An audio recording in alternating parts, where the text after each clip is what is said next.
Let's go. It's time for Sedano and Cap. A little sabor, and we're going to just nosh. It is George Sedano. It is Scott Kaplan. Sedano and Cap is on for your Thursday afternoon. I'm going to have to say respectfully, I'm going to disagree. Okay, why is that? I don't know. Here we go. You ready for the LA afternoon drive takeover? And we're not even going to dress you down today. We're just going to let you enjoy the joy of entertaining sports radio in Los Angeles right now. So Now, Yamamoto. have you heard this? No, well, he's about to hear it. Okay, this is hilarious. Hey, George, have you heard it? Have you heard it, man? Can you? Yeah. You should tell him before I play it. No, I don't have to tell him, but, Okay, but Yamamoto the thing started is, the this is game. brilliant. I Okay. have not heard it. Yamamoto started the game having not allowed a run in 15 innings, while the Marlins, of course, have struggled to hit the ball so far this season. So, as Asminger, how do you say his name? Asminger? Asminger. Asminger is his name. Asminger? Asminger is his name. Greg, call him Greg. Who? Call him Greg. Yo, Mr. Cartier, I need a sentence with the word Asminger in it. It's Greg Amsinger. Thank you. Oh, it's not I'll just Asminger? call him Greg. Here we go. Saving afternoon drive radio from itself. One person at a time. You say Kikuchi. Wacky forced radio stunt of the year. Christopher can go to hell. Oh, nothing worse than the horse. Nah, man, black don't crack. Benjamin Pratt is like... Sedano and Cap, the LA afternoon drive takeover. Your Thursday afternoon right now.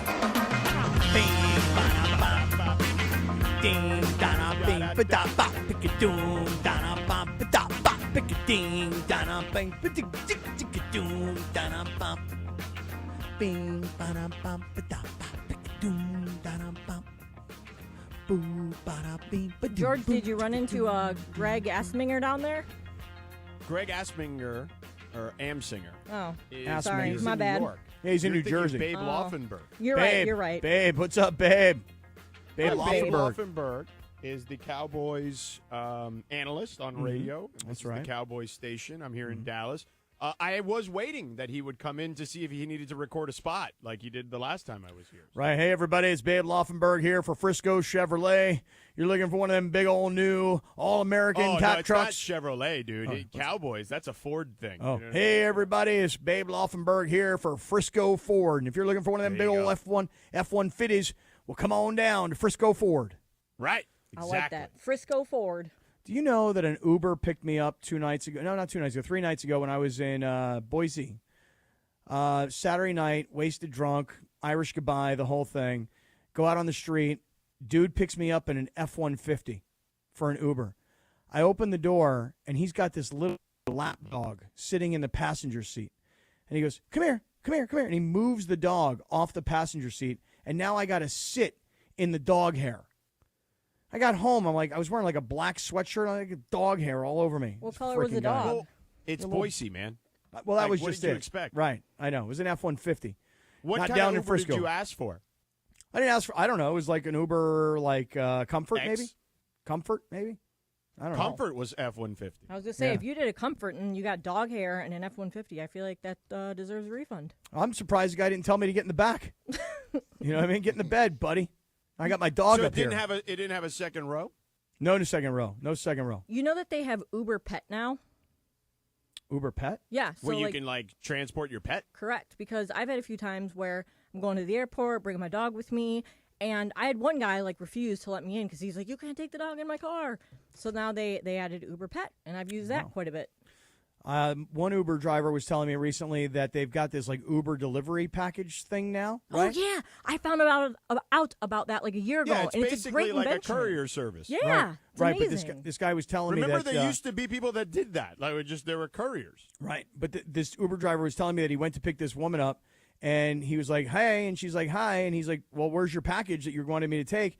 And she's like, "Oh no, I am the package."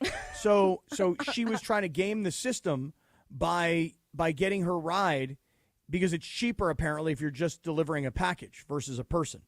And he was Right. all pissed off about that. I wonder you know? why that is. Like, why is it cheaper for a package versus a person? I don't know that. Maybe because you can fit a person I would in with a imagine package? liability.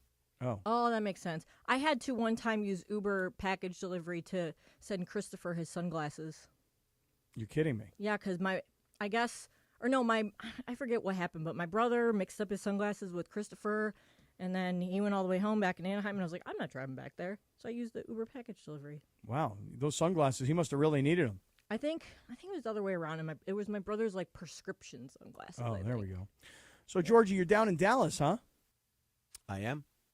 So I want you to know that when me and Lindsay, okay, You guys and Big, thought that and I Big was D, doing the Mavs series? well, no. So me and Lindsay and Big D get on a call today, and we're like, well, George is in Dallas, and then I'm looking at the schedule. I'm like, well, the Mavericks are playing the Thunder, and Lindsay's like, well, how could he be doing the show if the Mavericks are playing the Thunder? Because everybody just made the assumption that you were there for an NBA basketball game. No, I'm here for football. Football. Correct. Talk to me. What kind of football are we talking here? I'm doing the UFL with Kirk Morrison again. UFL. Really? Who's playing? So the Arlington Renegades, the Okay. defending XFL champions, who Ooh, are right. 0-6 That's the Rocks team, isn't it? this year. They Well, are isn't it the 0-6. Rocks Well, the league? Rock owns all the teams. Yeah, but I think that he has like a home team, right? I don't know. No, there's the San Antonio Brahmas. I think that's who you're Oh, you're right. Yeah, Yes, San you're Antonio. right. The Brahmas, correct. Right. Yes. So, and that's Wade Phillips who coaches that team. So Bob Stoops coaches the Arlington team. They were the champs last year in the XFL. They're 0-6. They've literally lost 3 games at the buzzer. Like, it's insane. No. Wow. Like, it's just terrible. But Bob Stoops is great, as I'm sure you know, Cappy. Really easy to, especially at this stage. He's not a college coach anymore. He's like, he just enjoys the coaching part of Yeah, it. So I it's was like gonna- really I was going to ask nice you, to talk to him. Yeah, you ever ask him like, so hey, coach, I'm curious. I mean, you coached at the highest level of college football. You He produced. just said he missed coaching. He said, I miss coaching. This is great. I get to help these guys hopefully live out their dreams to get to the next level, in a different way. Like, these guys were all, for the most part, all stars in college to some extent, and it just didn't work out for them for one reason or another in the NFL, and we're trying to get them back there, you know? Hey, you know what? I think that's pretty darn noble of the guy. Seriously, like some guys just love coaching so much, and we look at these guys and go, how could you have been like this superstar coach at Oklahoma, and now, if you wanted to, you probably could get a job. If you wanted to. Oh, if he wanted to, he could go back to Oklahoma tomorrow. Yeah, right, big branded kind of job. But, you know, I actually think love when coaching. Lincoln Riley left, they asked him. Remember, he coached the bowl game for them. Like, you might be right. Yeah. He coached the bowl game when Lincoln left for USC, and he said he wasn't. I'm fairly certain. I don't recall this. He didn't tell me this, but I think they might have even offered him the job again. And he was like, "Nah, I don't want to deal with that stuff anymore." Like, I'm good. But this is different, right? Because if you just love coaching football, not dealing with NIL, not dealing with boosters, right? Yeah. Not dealing with having to go recruiting, right? Not dealing with rules of the NCAA. If you're just a pure football coach and you're like, hey, listen, I've won at the highest level, I've made plenty of money, and I just want to have a good time. I could coach high school ball, but I could coach this UFL stuff, and I could be impactful. I like it, man. Yeah, That's so cool. he's one of the coaches. Skip Holtz is one of the coaches. Oh, yeah? Skip Holtz, who used to coach at UConn, as I recall. And also at, another place where it was a bigger program than UConn. Was it like in Indiana or someplace like that? I'd have to look it up. Yeah, right me off the too. top of my I head. don't remember. But off the top of anyway, my head. he's in the league. Wade Phillips, as I mentioned, is in the league. Wade Phillips, former Rams okay. DC. Right. John DiFilippo, who was he's been around for a long time too. He was an offensive coordinator in the NFL for a really long time. Okay. And including the Browns, I believe. Mm-hmm. And then who else? There's a bunch of guys. Like when you look at the sidelines, like, oh yeah, I know that guy. You know. Interesting how you got teams in Arlington, San Antonio. Well, and they're all Houston. based here. All the teams are based here In Dallas. Right, and then they fly out to their games wherever they are. There's only 8 teams. Yeah. But Arlington is the hub. So they're all here until they leave to go do their games. And in this case, Memphis and Arlington stay at the hub, right? Because they're playing Arlington home games. So. Yeah, but it's pretty good. I mean, I must admit, I'm one of these people Dude, a who lot of always... people are watching. I am. Look, I'll let people behind the curtain a little bit. We have like a pretty robust broadcasting programming group, right? That has like data researchers and people who are way smarter than you and me at math that can like almost predict with a margin of error, kind of like pollsters, right? Within a margin of error, how many people they expect to watch these games. And they were wrong because they under-predicted what people's appetite would be for this league. They predicted about 625,000 was their hope for an average for the season. And right now, between Fox and ESPN, and they're both about the same, we're averaging about almost 850,000 people every week. Dude, I love it. every game. I'm so glad to hear it because, honestly, I look at these spring football leagues, and every year I get excited for the USFL, or what was the name of the other one? Was it the AFL or was it the XFL? XFL, the AFL, the yeah, spring whatever. league. Right. Anytime there's a spring league, I'm excited for these guys. George, you have to understand why. Because when I was coming out of college, there was no spring league. Well, yeah. right, because when you're an undrafted free agent kicker, okay, and you get lucky enough to get into an NFL training camp, and then you get cut, there was no place for us to go. So, like, when I was 22, 23 years old, I was trying to play Arena League football. I signed to play in NFL Europe at the time. And so all I wanted to do was keep on playing, but there really wasn't anything. You know, and so to have a spring league with 8 teams with 50 guys on a team, that's 400 opportunities for guys, you know, to possibly make it to the back to the NFL. Oh, no question. There's 400 guys in the league, to your point, and yeah, and the NFL has, there's about 100 guys of the 400 that have already either bid on rosters, 120 guys of the 400 have been on rosters before. Some of them, like, for example, one of the guys on the Bob Stoops team, Arlington, Vic Beasley, that guy was a first-round pick. He was the 8th pick in the draft for the Atlanta Falcons. Wow. The guy was a Pro Bowler. You Wow. know what I mean? Like, and he's trying to get back in the league. There's a guy for the Niners, Reuben Foster, linebacker, okay. right, from Alabama. Mm-hmm. Love Reuben. He's in this league trying to get back to the NFL. So there's a lot of those guys. And the kickers, Cappy, it's funny you mentioned that. There's a guy from the Michigan team, the Detroit team. The guy's, like, insane. Like, he's already got, I've heard that he's already got, like, 5 offers to join an NFL team. This dude's kicking 60-yarders like it's nothing. This guy, his name is Jake Bates. Jake Bates. He plays for the Michigan Panthers. Right. He is 12 for 14 so far on field goals this year. And he's got a 64-yarder to his credit, and I'm almost sure he's got a 60-yarder also. So, Last Why week, isn't he in the NFL? So many teams He are will always be. looking for kickers. he will be. But the answer might be because he might have this monster leg, but he also may not be, like, super consistent. So he might hit a 64-yarder and he might miss a 46-yarder. Oh, no, he's been very consistent this year. No, that's what I'm saying. He's 12 of 14. He's 85%, almost 86%.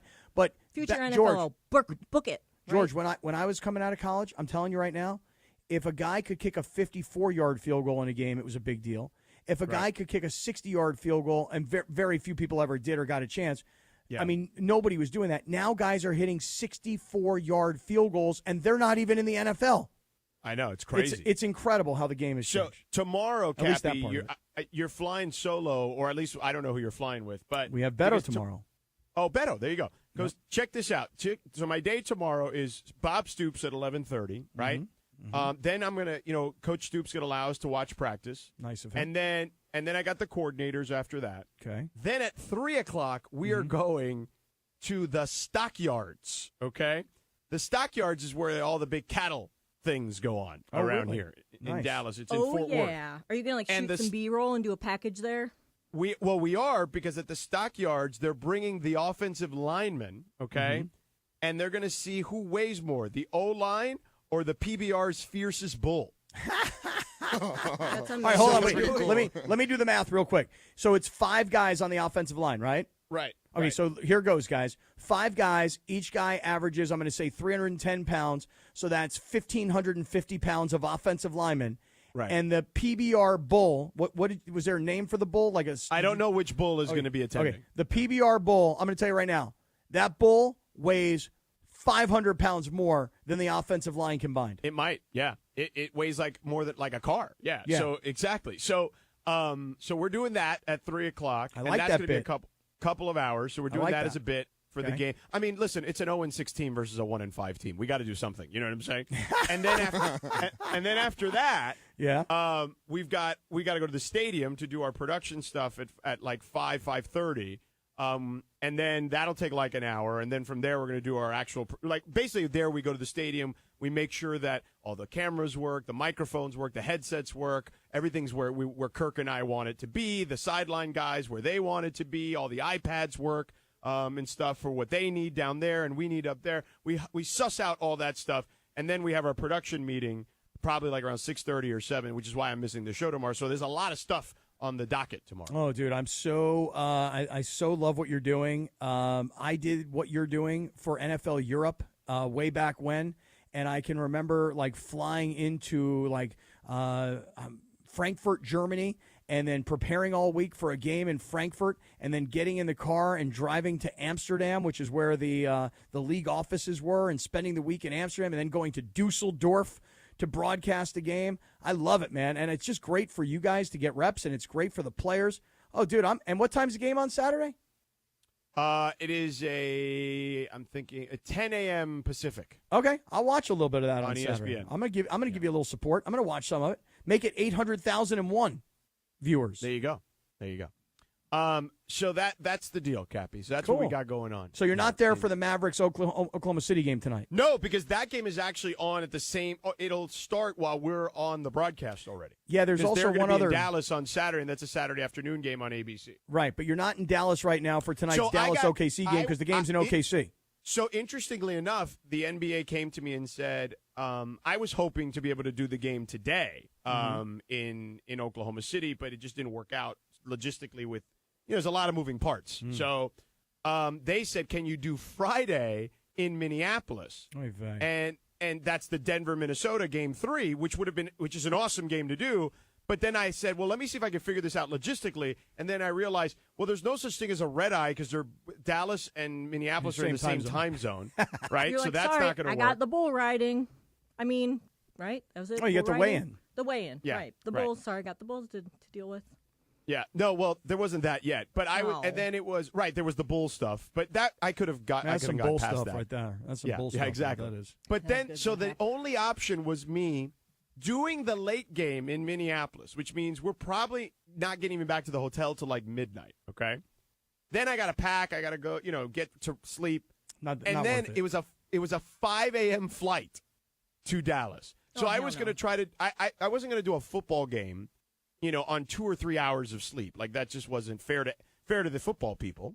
Even though it's funny because remember 2 weeks ago I did that for sidelines, but it's also different doing a sideline game where I'm not talking the entire time. Right. And I just got to be able to do 5 or 6, 7 hits is not the same as doing a 3-hour and change football game where I'm doing all the talking. Why don't you give up the football game and do the basketball game? Because I want to do the play-by-play. Oh, okay, because the basketball game was the sidelines. Got it. Correct. Got it. By the way, did you guys know that the professional bull riding bulls weigh anywhere from 1,200 to 2,000 pounds? Oh, yeah, that's what Cappy said. Well, that's what I was saying. I was thinking that this bull's going to weigh 2,000, but maybe if the setup is smart, George, and the producers set this thing up right, they get 1,550 pounds of beef, which is the offensive line, and then they get one of those little bulls that's only like 1,200 pounds, and then this way you can say on the broadcast, you're like, hey, that's a lot of bull right there, or that's a lot of beef. That's 1,500 pounds of beef coming right at you, and they outweigh that bull. And you could really brag about it. You can make it a whole big thing, So we're going to have a good time at the stockyards. Sounds like fun. But by the way, speaking of beef and food, it's the Waba Grill Sedano Cap 4 o'clock hour here on 710, presented by Waba Grill. Kids eat free at Waba Grill. Bring your kids in for a free chicken or tofu mini bowl with an entree purchase weekdays after 4 and all weekend long. Restrictions apply. Now, here's the deal. Let me do Books, and can we just double up because this is silly at this point, This and is just ridiculous. get to Dr. Clapper. There's no point in breaking to Zero. break again 2 minutes later to talk to Dr. Clapper and be really? late and No point. So let's No point just at do all. that. Let's do that. So let me tell you about Books real Go quick, ahead. and then let me tell you about what happened to me on my flight where I had to have cat-like reflexes today. Okay, Cappy? I'm listening to you 100%. And by the way, But first, just so let me tell you about about Books. Though. Well, It's let me Mother's just tell Day. you. Let me tell you about Books. Okay, tell me. What did you Okay, do? I'm going to tell you about Books. Okay. My Books are on their way. Okay. I'm getting notices from Books. And George, let me tell you something. You should be proud of me. Your advertisements for Books sold me on the Books that your boy over here actually bought double Book. You double booked? Double Book. Nice. You got for Rachel and for your mom? That's right, partner. All right, good for you. And you can, by the way, you can do what Cappy did, which you can save yourself 25% off if you go to Books.com, short for bouquets. That's BOUQS.com. You put in the promo code ESPN, and bam, there you go, 25% off your entire purchase. Guys, Mother's Day is around the corner. It's literally 3 days away. What the heck are you waiting for? Your mom cleaned your booty for you, okay? That's what got Cappy to buy double Books for his mom and for Rachel. Rachel might have cleaned his booty too, actually. You never know. I mean, Cappy can get a little sloppy these days. So She hasn't done that. Oh, no? No, negative. Negative on that. I'm just wondering. You never know. But with you never know. I had to ask the question. So anyway, Books.com, your mommy cleaned your booty for you. Maybe abuela did too. So get some for your mom, for your grandma, your auntie, your wifey, your girlfriend, your cousin, your sister. Get the people in your life, the moms in your life, some Books. BOUQS.com, promo code ESPN, 25% off. Books is different. Flowers cut fresh and sourced directly from the flower farms that are best in the world. They last way longer. My Valentine's flowers, I told you, lasted over 3 weeks. Go online to Books.com. You pick the delivery date, and you're done. It's that simple. But it's close. May 12th is right around the corner. Don't be in the doghouse. Go to Books.com, promo code ESPN, 25% off. That's BOUQS.com. Promo code ESPN, 25% off. Books, promo code ESPN. All right, so Cappy. Dr. Clapper's going to join us a little bit. I want to talk to you about what happened to me, and then I want to tell you about a campaign I want to have for the Lakers here, okay? So let me start with this. So I'm on this flight today. All right. And there's this really kind gentleman sitting to my right. Nice fella, huh? Older gentleman, Texan. You can hear it in the twang, right, in his voice. And deep, deep voice, big dude, nice guy. Mm-hmm. And he's talking about, he had just come back from Kauai. From Kawhi Leonard? The island in Hawaii. Oh, might be. So he had like a quick stop in L.A. and then was trying to get back home to Dallas. He was there on business, he said, interestingly enough. Mm-hmm. So I'm guessing he's in some – I didn't ask him because I'm not nosy like you. I didn't want to get into his business. I would have liked to have known what he did. Although after what happened, I probably should have. Mm-hmm. So anyway, he tells the flight attendant comes by and he's like, oh, would you like something to drink? And he's like, can I get some water and some coffee? And she's like, yeah, sure, no problem. So she brings him the water and the coffee. He puts the water on his tray. And he puts the water's on the tray to his left, so I'm to his left. And then the coffee on the right side of the tray. Coffee. And then all of a sudden, okay, the air conditioning is blowing really hard. And I was like, I'm going to lower that a little bit because I'm a little cold. Mm-hmm. And I didn't bring a jacket. So I kind of pop up a little bit, like to grab, like to spin the knob to turn the air down. Okay, I'm with you. And all of a sudden, he said, I know he's going to ask me. I think he's going to ask me to go to the bathroom. He's like, can I? And then, boom, knocks over the water, okay? Full glass of water, okay? And I see this on the corner of my eye, and I'm already reaching up. So I grab my left hand, and I push myself off the seat from so my booty isn't hitting the chair. Because this chair is about to get soaked with an entire glass of water. All right, what happened? And I lift myself up. Okay. And I see the water like under me, like a pond. Oh, okay? no. Oh, no. And I'm like standing up, like, kind of like squatting almost. And I'm doing this on the YouTube a little bit right now. I'm watching you. I'm doing the same thing. I'm trying to play it out myself. And he's apologizing. I'm like, no, don't worry about it. And then I just grab my other hand. I lift myself up. I get out. And I said, don't worry about it. And I walk up. I tell the flight attendant, we're about to take off. We haven't even taken off yet. Oh, dude. And please stay seated, people. Please stay seated. The captain has the fasten fasten seatbelt lights illuminated. Hey, sorry. He just spilled like a whole glass, that whole glass of water you gave him. This guy right here, him. Can you just give me some napkins so I can clean this? And he's like apologizing profusely. And then I get back. And I'm like, are you okay? Did you get it on you? He's like, no. He's like, well, I did spill the coffee on me. I'm like, are you all right? Do you need more napkins? So I had to give the guy more napkins. I was only a little wet kind of on the side of my leg, but I dried it off. It was fine. But that was the way I started my day, with water being spilled, all over underneath me.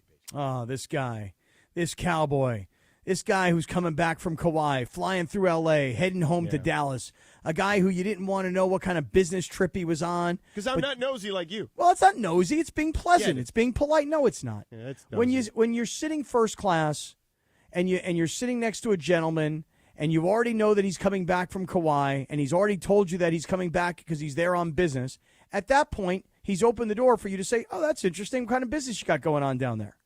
Well, you know what business you've got going on is that you got business with our friends at Coors. Why did you tell them before I tell you about that campaign I got for the Lakers? Okay. All right. Well, let me tell everybody about Coors. Icy cold Coors Light. Now, if you're driving around anywhere in Southern California right now and you can see billboards off the freeway, chances are you're going to see one of those choose chill kind of billboards with those icy cold mountains in the background.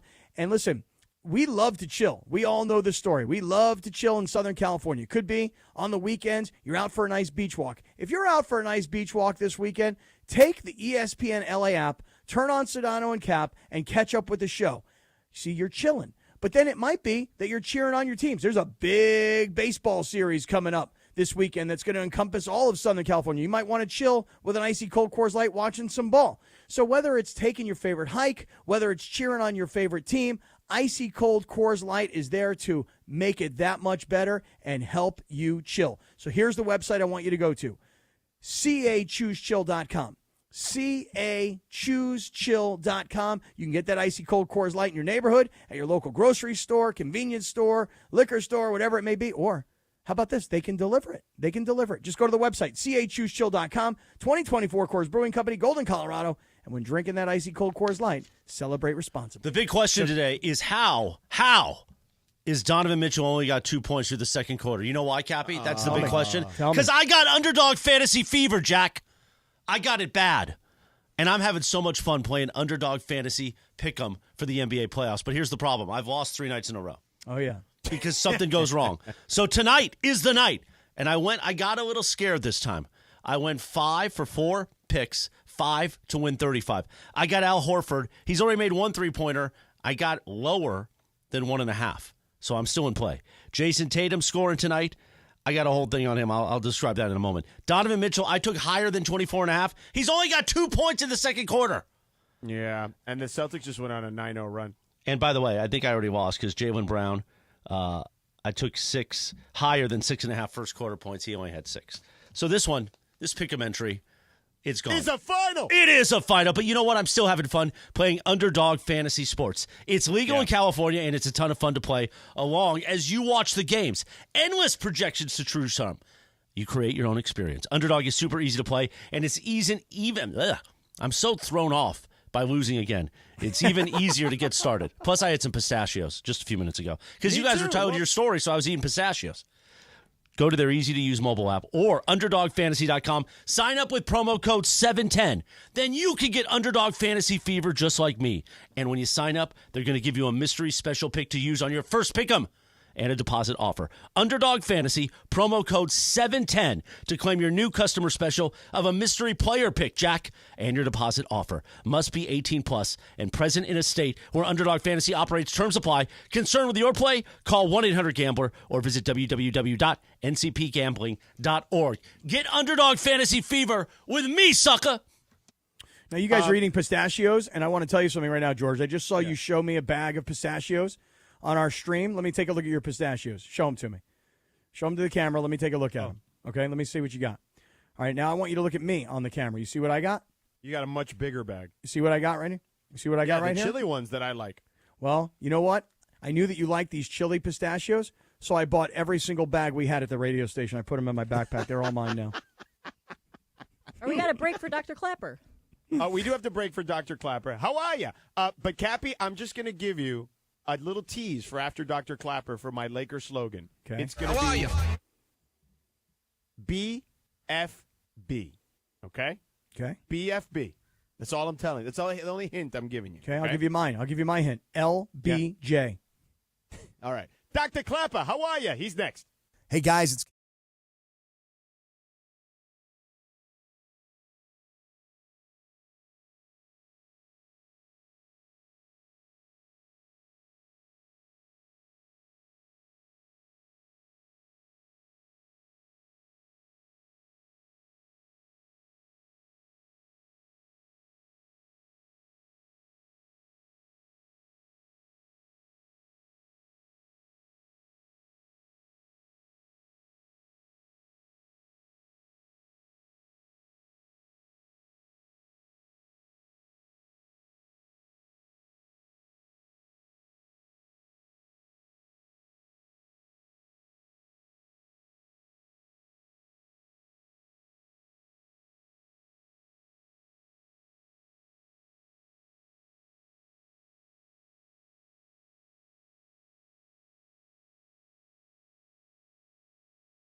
Sedano and Cap here Thursday afternoon. Today is National Butterscotch Brownie Day. And on this day, in 1982, the number one hit, Paul McCartney and Stevie Wonder, Ebony and Ivory. Sedano and Cap continues your Thursday afternoon right now. Oh, Cappy. Oh, you know it. This is more, you like this song, but you like the SNL version, I think. Oh, I love the Joe Piscopo version of this, where he's Frank Sinatra, and Eddie Murphy is Stevie Wonder. I mean, that's a way better version. Oh yeah. I'll take your word for it. Oh, you've never seen that one, Lindsay? No, I have not. You know who Eddie Murphy is? Nope, never heard of him. How about Joe Piscopo? You ever hear of him? I really don't know who he is. Not How gonna about lie. Frank Sinatra? You ever hear of Frank Sinatra? Learn to live like we learn to give each other. I mean, listen, bring in Dr. Clapper right now, who joins us every week at this time. I mean, this is right up your alley, Clapper. Come on, Doc. That's right. Old Blue Eyes, the chairman of the board. You know why they call him the chairman of the board? Why is that? Why is that? Because he left Capitol Records and started his own record company. And someone says, well, now you have a new title because it's your company. You're chairman of the board of your own company, Reprise Records. How about that? See I'm gonna that, George? bring you with me on a trivia night one of these days. I feel like you always have this info like that. Well, that's because I'm old, but that's okay. No, come on. You're not old, Dr. Clapper. You're a young boy. It's the young boy is what you are. Yeah. 35 years, see 100 patients a week, doing 15 surgeries a week. You feel it, but I still love it more now than I ever did. That's beautiful, man. That's awesome. So, Doc, what's cooking, man? What's when you're looking around right now? I'm sure you're keeping your eyes on the NBA playoffs. Yeah, Sports landscape, yeah. yeah, right. When you're looking around, what are you seeing out there that's got you interested? You know, when you're an artist, and I'm a sculptor, the way you manage your craft is you got to go and learn from the masters that came before. You got to go to the Louvre in Paris with an easel and your paints and copy the great masters, and you become a better artist building on the past. So when you look at Anthony Edwards, you can't help but see Oscar Robertson's moves, Michael Jordan's moves. You see these beautiful athletic moves they make, but they're building on the masters that came before them. So I see the similarity of sports and in art. You hear that, George? I hear it. So now when you see that, tell me what is the what has caught your attention most, though, as we come here every week to discuss with you those challenging injuries that these incredible artists and athletes are facing. Well, it almost seems, George, that the injuries are happening with less collisions. The athletes back in the day, the physicality of the game of basketball that I grew up watching, you did not go down in the lane. Michael Jordan had to develop a three-point shot because they were going to knock him unconscious if he came flying through doing a dunk or a layup. And you just see it's like Coke and Diet Coke. It's a different kind of game that guys pull up at the half-court line and take a shot. So your taste for the game is different. The physicality isn't there, but the basketball IQ and the shooting is truly lights out. Yeah, it's like, George, what game was it? Was it game 4 or game 5 of the Lakers and the Nuggets where AD got bumped into, and the next thing you know, he's down on the ground like a soccer player who's never going to walk again. Right, he got a stinger. Yeah, you know what, Dr. Clapper, we never asked you about that. Like, what is a stinger for people that don't know, like when you get a shoulder stinger? Well, you ready for a Clapper vision? Yeah, sure. So you're in your living room. You have your favorite chair to read a magazine. You have a nice little nightstand with a light bulb in the light. You then have the cord from the light, and it's plugged into the wall. A stinger is the light bulb starts to flicker. It's not flickering because the light bulb is loose. It's not flickering because the electric line is old and corroded. It's flickering because your dog went flying into the cord that's attaching the plug into the wall and actually pulled the plug a little bit out of the wall. So the light bulb itself is flickering, but there's nothing the matter with the light bulb. It's because the electricity has been stretched at its source, which is the electric outlet. A stinger is literally yanking. The dog is pulling, banging into the nerve that's coming out of the spinal cord that goes all the way down your arm to make your little finger move, to make an okay sign. The electricity, that nerve, is literally like the cable plugged into, instead of the wall, plug into your spinal cord in your neck. So when you stretch it violently, you feel it all the way down to the tips of your fingers because you're stretching the nerve. See that, George? Wow. You asked. You got a clapper vision right there. You asked. You got answers. And you know what? And you know what you did? You were saying you thought AD was nothing. It wasn't a big deal. You were the one sitting there saying it was a big deal. We should give you a stinger. Well, I think what Dr. Clapper did is he confirmed it. He's like, hey, the players of today are soft compared to the players of yesteryear. You get bumped into, and you're flopping around down on the ground like you're never going to be able to get up again. And the next thing you know, you're like, okay, I'm good. I'm fine. Just a little stinger. I'm good. That's what I heard Dr. Clapper say. Think about all of these non-contact ACL injuries we see. This was an injury. It happened in the past, but nothing like what we see now, because all they do is just play basketball. They don't cross-train enough, and so their muscles don't get to see a different way to train. Now, in the case of Maxi Kleber, when you go up and you land shoulder first on the ground, and now you have a complete dislocation of your AC joint where the clavicle meets the acromion, that's a similar injury that we saw in the past and that we see now, and that's never going to change. But he's going to be out for a while. One quick one before we go, Dr. Clapper, and as always, we appreciate your time here on Thursdays. Love it. What did you make of Walker Buehler's first start after 2 years? I know we talked to you about his specific injury, but how impressed were you by his performance? 4 innings pitched the other night. You know, what's so impressive about Walker Buehler, he really deserves so much credit, but so does my buddy Neil Elitrosh, who rebuilt his elbow, because here's a Clapper vision for you for the elbow in baseball pitchers. It's like a 7-layer cake. You have that beautiful frosting, then you have the cake, then more frosting, then the cake, all these different layers that you have. When you tear the ligament in the elbow, which you see in baseball pitchers that need the Tommy John surgery, that is the cake deep inside the elbow joint. That's exactly where the bone is, deep in the joint. But in the case of Walker Buehler, what was needed here was also tremendous attention to the frosting on the top. The superficial layer just underneath the skin is where the pronator muscle and the flexor muscles attach like 2 pieces of Velcro attaching into the bone.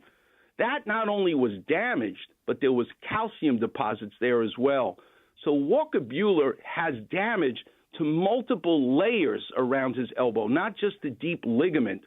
So for him to come back with the velocity and, more importantly, the control, because those tendons and muscles, the pronator and the flexor, if you look at your palm face up right now and look at your forearm with your palm face up, those tendons literally make the letter X. The ones on the thumb side of your elbow cross to your little finger side, and from your little finger side of your elbow, those tendons and muscles in the forearm cross to the thumb. There's a lot of X's in crossing. Why is that? Because then you can go palms up and palms down, pronation and supination. So the twisting to create that curveball and that cutter and that slider comes from the attachment of those tendons into the bone by the elbow, the medial epicondyle. Walker Buehler damaged more than his ligament. So for him to be back the way he is, George, is most impressive. You're always impressive, Dr. Clapper. Very. Thank you so much for taking the time, as always. Very. We'll talk to you next week. Okay, I enjoy it. You guys are great. Thanks Much so much. love, Dr. Clapper. See you, Doc. How are you? There he is. Indeed. Cappy, before we move on and we get to BFB. Sorry, I almost did it backwards. BFB. Okay, we're going to get to that next. But first, tell us about your Prize Picks. Let me start off by saying this about Prize Picks. I have admittedly been ice cold. I mean, ice freaking cold, man. So here's what I want you to do. I want you to download the Prize Picks app. I want you to join guys like me, Beto Duran, Brian Cohen, and 5 million other people worldwide, Travis and Sliwa, everybody that's playing on Prize Picks, because the game is super fun and it's really, really easy. You take your favorite players, you decide on their projections, are they going to go for more or less? And it could be anything from number of points, number of strikeouts, it could be number of bases, it could be number of rebounds. You could combine team players, you can combine stats. The game is a lot of fun. It will change the way you watch sports. You'll find yourself watching games that you never had any interest in. So download the Prize Picks app, use my code Cappy, Kappy.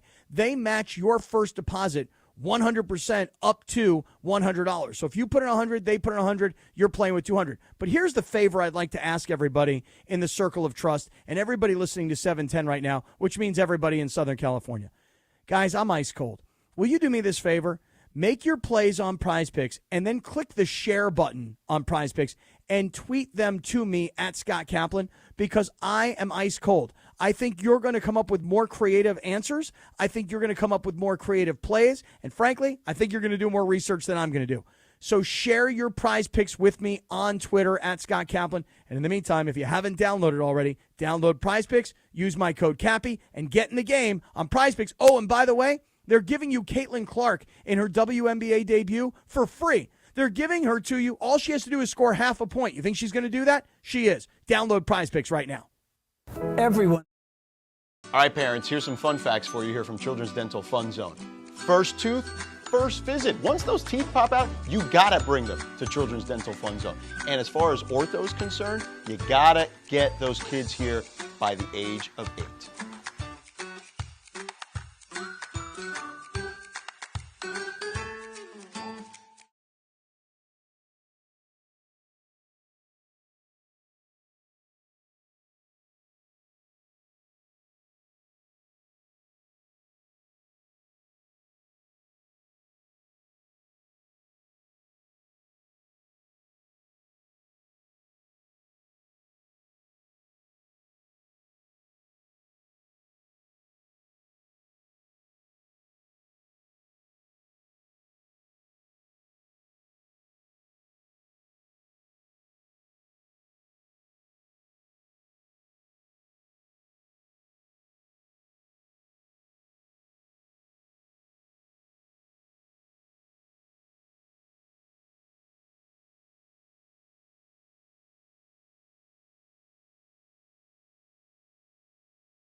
On 710 ESPN. It's time for what you need to know. Let's do it. What you need to know right now. What you need to know is brought to you by Morongo Casino Resort and Spa. Good times. It's 90 minutes from wherever you are. Take it away. Wait. Wow. Sit down. All right, so you know how we have talked about that ocean-wide plaza, those two big high-rise buildings downtown that are covered with graffiti?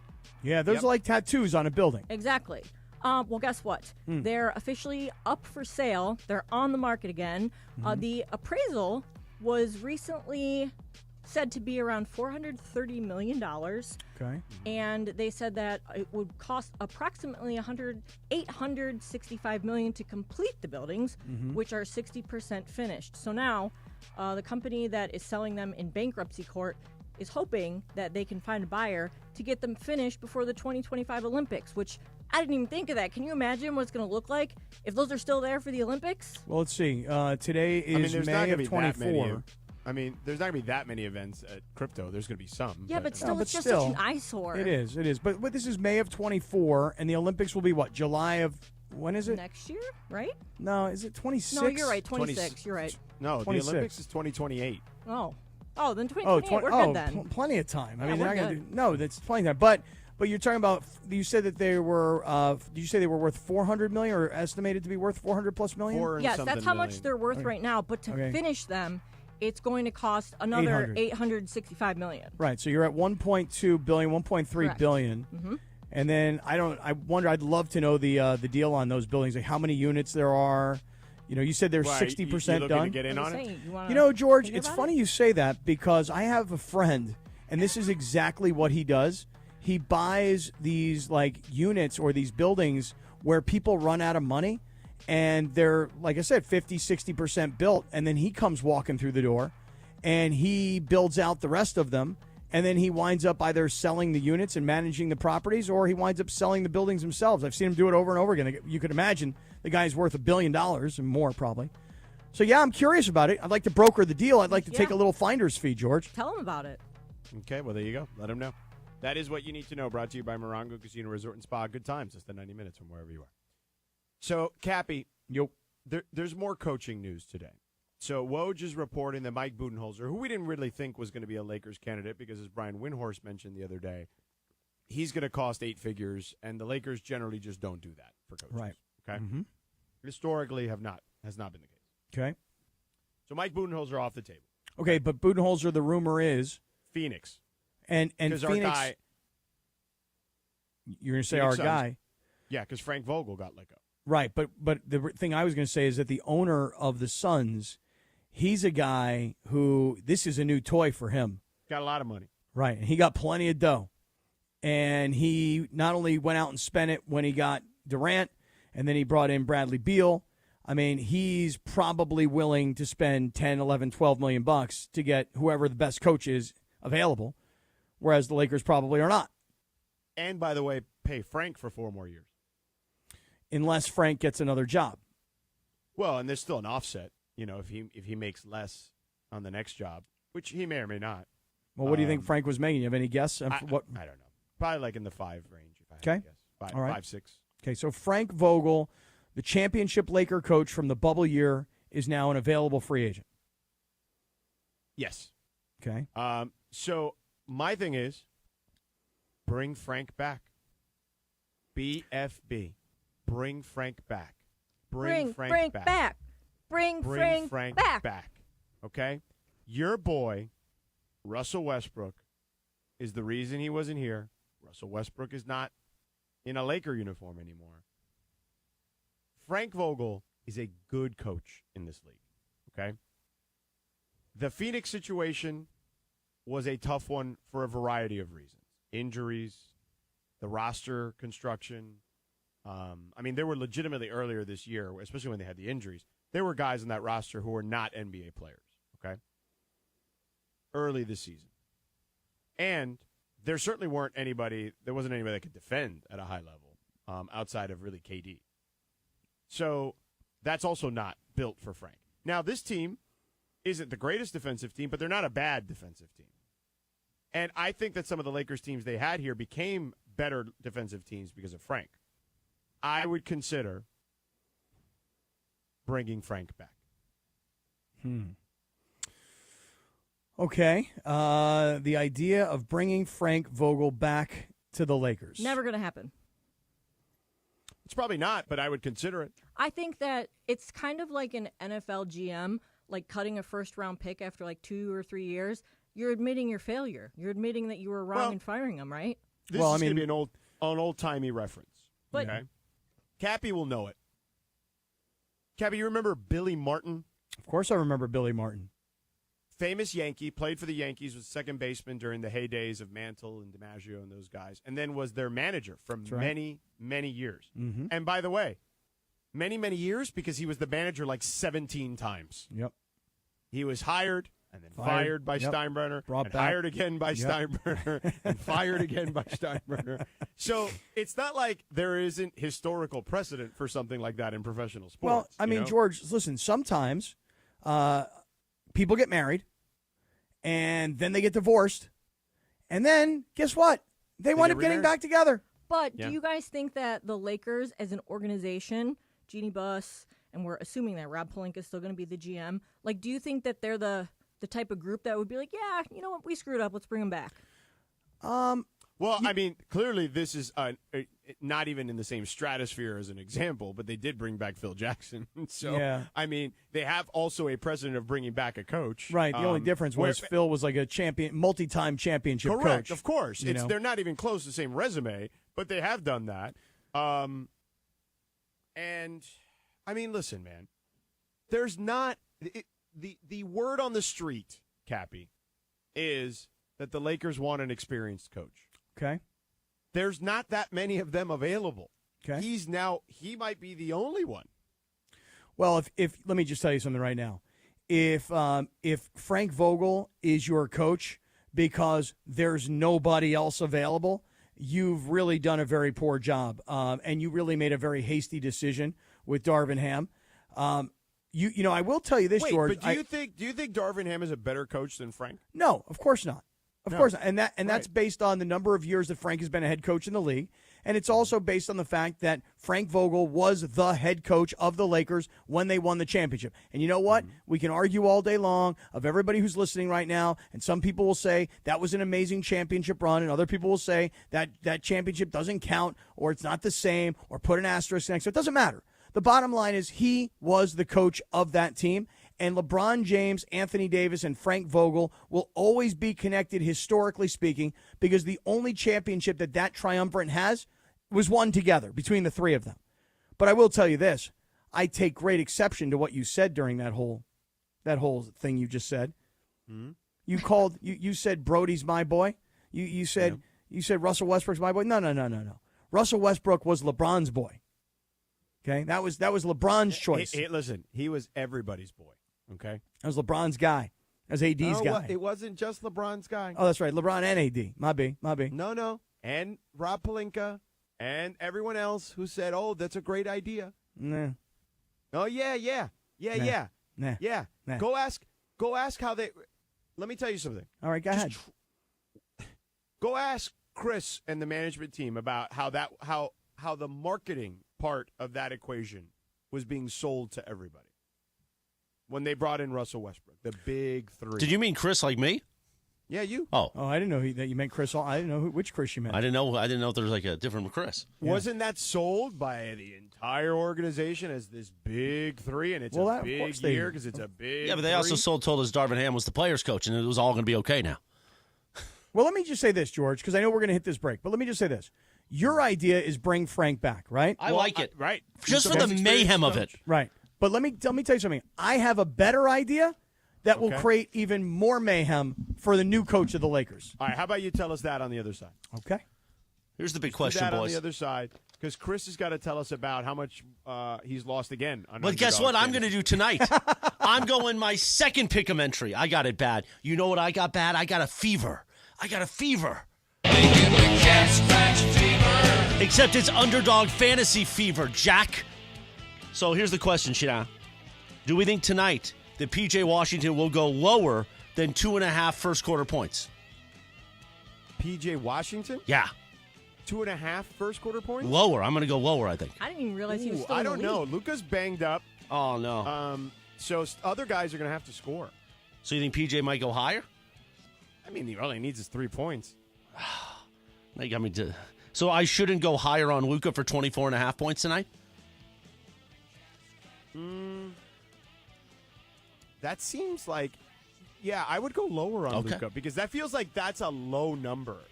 Now I'm a little cautious because Sedano could be trying to take me down, so I lose two pick'em entries tonight. No, but what I'm saying is, Luka at 24, the automatic thought is, oh, of course he's going to go over that.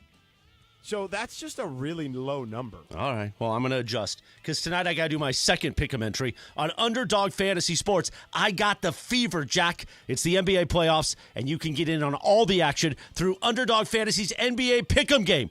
Pick between 2 to 5 players to build a pick'em entry. I'm on my second of the day.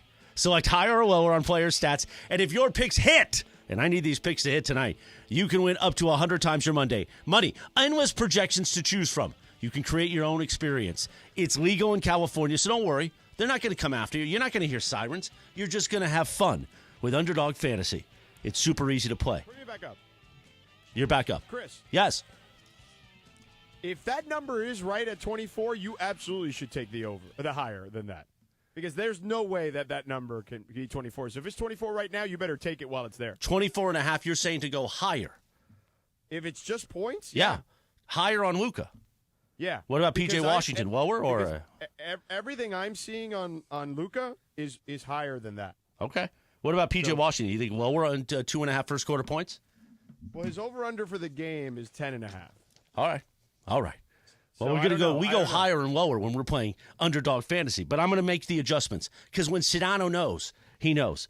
Underdog Fantasy. Go to UnderdogFantasy.com or download that mobile app. Use promo code 710.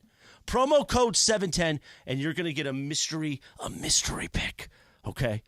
And that's always fun when it's a mystery, right? Get that mystery special pick to use on your first pick'em entry and a deposit offer. Underdog Fantasy, promo code 710. Must be 18 plus and present in a state where Underdog Fantasy operates. Terms apply. Concerned with your play? Call 1-800-GAMBLER or visit www.ncpgambling.org. Get Underdog Fantasy fever with me. Promo code 710, and then you, hopefully like me tonight, will be beautiful, man. Hey, guys, it's Cappy.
And it is Sedano and Cappy, your Thursday afternoon.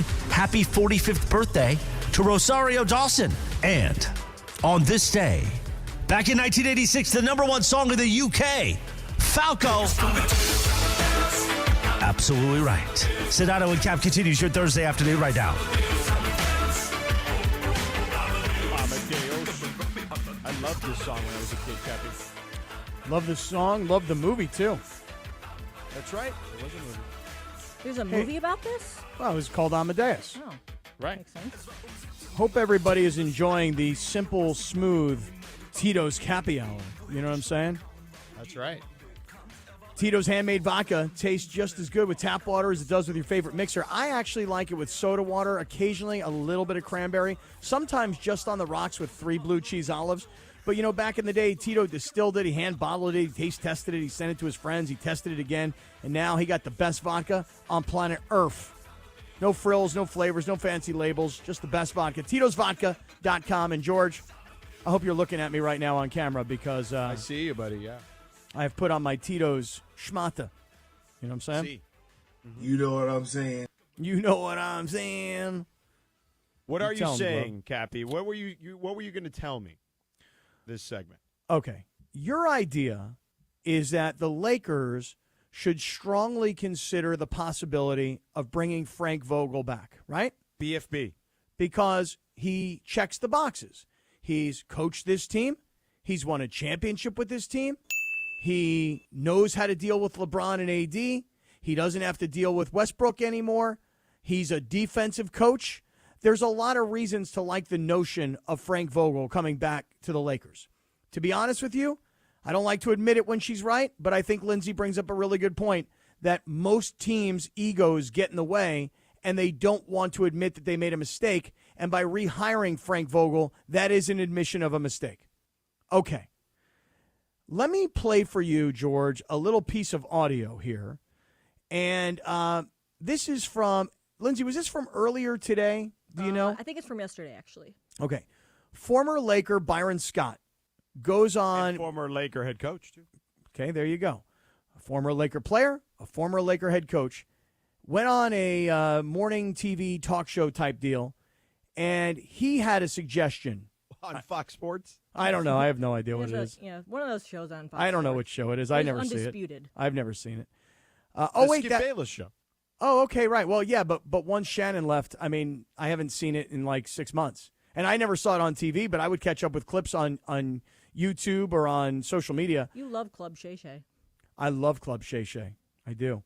When I had lunch the other day at some At Club Shay swanky Shay? place, I ran into I didn't say hi to him, but he was just a couple tables away. I should have said hello and made sure that he knew that you loved Club Shay Shay. I do love Club Shay Shay is right. Plus, I love his sweater collection. Nonetheless, Yes. Byron Scott went on some Fox morning TV show that nobody watches. But he did say something very interesting that had me thinking of how smart of a basketball savant I really am. So, baseball, why don't you play this, please? Make LeBron the coach. I got nothing but love and respect for LeBron. I love him. I think he's one of the greatest players that ever played this game. But it's obvious to me, at least, that he's making a lot of decisions that's going on in this organization. No doubt. From a coaching standpoint to a player standpoint. So if you're going to allow him to make those decisions, all right, sit on the bench and make those decisions as well. Okay. I 1,000% agree with Byron Scott. And look, this kind of just goes to show everybody who's tuning in today, whether it's on our YouTube channel, whether it's on the ESPN LA app, whether it's on traditional terrestrial radio on 710 a.m. I've been trying to explain to you people, and you don't listen to me. But it's becoming obvious day by day, is it not? I'm the smartest basketball guy on this radio station. You hear that, George? Hey, DeAndre, I know ball, DeAndre. And you know what? And you know how you know? You know how you know? When smart people like Byron Scott, a former player, a former coach, agrees completely with me. LeBron makes the decisions on personnel. LeBron's got his hand in making decisions on coaching. So let LeBron coach. But wait a second. I'm going to take it a step further, George. A Sedano sigh? Go ahead. A Sedano sigh, really? You're going to sigh all over Byron Scott and his genius? Go ahead. Not only should LeBron James be the head coach of the Lakers, you know who his lead assistant should be? Who's that? J.J. Redick. There you go. You see, now you don't have to make J.J. Redick the head coach because he's inexperienced. And the Lakers want an experienced head coach. Well, guess what? LeBron James. Who's more experienced than LeBron James? And then what you do is, when LeBron's hurt, he can actually coach, which is what he already's been doing. And when LeBron's playing, he can tell JJ what to do because I'm out on the floor, I'm trying to play. I feel like that's actually a great idea, Cap. It's a great idea. It's a complete crap. No, sir. Come on, man. Let's be realistic. They should hire you, Cap. You really know ball. See that? See, everybody's starting to come around. Let's be realistic. What? That would never work. Never. LeBron being a player coach? Come on, man. Keep the main thing the main thing. Come on, man. What you mean, come on, man? That just makes no sense of him trying to be a player coach. Why not? It's happened in the past. I mean, like 50 years ago. I know. But So there's what's- precedent, just like Billy Martin from the Yankees. Him having to perform on the court, then having to draw X's and O's during a timeout. Come on. No. Dude. He did that, though. There was like that TikTok that went viral of him taking the board, saying, give me the board, and he drew up the play himself. After taking the clipboard when Darvin Ham drew up something, so all he did was put in his 2 cents. Okay, so what he does is this. He meets with J.J. Redick before all the games. He tells J.J. what they're going to do. He can focus and concentrate on playing, and then J.J. can actually do what the coach is supposed to do, but he's just the assistant coach. All right, can I bring sanity back to the show while are you I have a question for you. Are you calling Byron Scott insane? No, I'm saying you're insane. No. Byron Scott and I are 1,000% aligned on this. No. Therefore, if I'm insane, he's insane. No. First of all, Y'all Byron not Scott. feeling that, huh? First of all, Byron Scott is a friend of mine. Okay? Let's start with that. Okay. Byron Scott co-hosted this show many a times with me over the years here at this radio station. Okay? I love Byron Scott. Boy, this sounds like a Stephen A. Smith setup. Boy, oh boy. It does. However, reasonable people can disagree. What I would say to you is that while LeBron certainly has input on players that he'd like to play with, LeBron, I'm telling you, Brian Windhorst said it when we had the clip the other day. And before someone they hired him. And before someone starts to try to tell me that Brian Windhorst sucks up to LeBron or whatever, Brian Windhorst doesn't need to do any of that because literally a clip, that same interview, he told you the story when asked about J.J. Redick about, look, there's a lot of guys that think they're like close with LeBron, and then LeBron's like, yeah, see you later. Like, so he's not sucking up to LeBron by saying that on one end and that on the other end. So Byron is assuming that he has input on coaches. And if there is one thing that I will tell you he does not have input in the process of, it's that he does it. Brian told you he's very sensitive to the whole coach killer LeBron thing, okay? So that is not something he wants to be associated with. So what I would say is, Byron, I don't believe that to be true for these reasons, and I would disagree with you on that. Now, the player thing, he has input. Rob Pelinka has said that AD and LeBron have input, that they are a collective or whatever it is, whatever terminology he's used in the past, that they have some sort of, alliance or whatever. So that, okay. I'm telling you the coach thing doesn't. So I get, look, Byron loves the Los Angeles Lakers, okay? Certainly more than you. What about you? Does he love him more than you? He definitely does. He bled for the purple and gold, okay? He won championships with the purple and gold. So I think there is a level of frustration from everyone involved about the way things have gone recently. And because of that, I think sometimes people let their emotions perhaps maybe get the best of them, is what I would say. Wow. Byron, you hearing this, man? Byron, you hearing? Because, Byron, you and me, brother, we are aligned. You and me agree. Me and Byron agree that LeBron's got his hands in personnel. Me and Byron disagree with Brian Windhorst that LeBron doesn't have his hands in the coaching stuff. That's Listen, your ally here is Skip Bayless. No. My ally here is Byron. No. But did you hear Skip agreeing with him? No, no offense. No, none taken. None I'm just taken. saying. Hey, listen, Byron Scott and I are together on this opinion. LeBron has input on players. LeBron has input on coaches, and LeBron should be the coach of the team. And while I believe I would disagree vehemently with that part, the coaching part of it, I would say respectfully to Byron, I think that he's a little.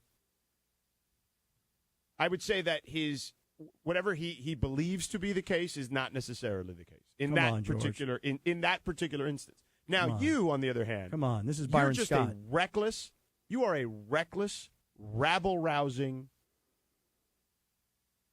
ragamuffin. That's what you are. Well, rabble-rousing and ragamuffin? Let me tell you something. Scoundrel. What? Let me tell you a something. scoundrel. Let me You're tell you a something. Scoundrel. What? I take everything you just said as a tremendous compliment. There you Thank you. Thank you very much. And Byron Scott, I would love to have you on the show. And you know when I'd really love to have you on the show, Byron? Tomorrow when George is off. Let's wait until George is off the show so that we can really push our agenda for LeBron as the next head coach. Let's do that, Byron. You called me a rebel-rousing, reckless ragamuffin? Rabble-rousing, reckless ragamuffin, and a scoundrel. The scoundrel's like the cherry on top. I take great pride in everything you just said, and thank you for that wonderful compliment. My mom used to call me a ragamuffin when I was little, and I didn't want to comb my hair. She'd be like, "You look like a ragamuffin." So I know that word. It's a weird word. Byron I haven't Scott heard that and I. one in a while. Byron, let's go out for dinner. Let's devise a game plan. Let's push our agenda everywhere we can. LeBron for head coach. In fact, I would say this, George. If we put it out to everybody who's listening, who would you rather have as head coach, LeBron or Frank Vogel? I win. Hey, here's one more thing. Yeah. They want it's already been put out there. They want an experienced coach. So if I That's had to LeBron. guess, check. If I had to guess, yeah, JJ Redick will get an interview. Mm-hmm. But I would probably have to guess that he's not going to get the job. No, he's going to get the assistant job. Assistant to LeBron, yeah. I'm with you, Cappy. Let's Come do on, it. George. Come on, George. Come to my side, please. This is so smart. Thank Boy, you, Big John. D, you're not. I can't get you, can I? Thank Big you, D. Nah, I'm sorry, man. I'm with Jordan on this one. Thank you, John. I think that you're right, Cappy, but I don't think that LeBron would subject himself to it, because then when things don't go well, he wouldn't want to, take the heat for it. No, he'd be like, JJ, get out there and do the press conference. You're right. All right. Enough with this. You're going to cause me to have some sort of aneurysm or something, some sort of accident here in the studio. And if you're injured in an accident, you need to immediately see a doctor and get back on the road to recovery. So when you get in that accident, you got to call my guy Jacob right away at 844-24-JACOB. But what happens if you call your doctor and you try to do this on your own? They don't have an opening for a week or maybe even 2 weeks.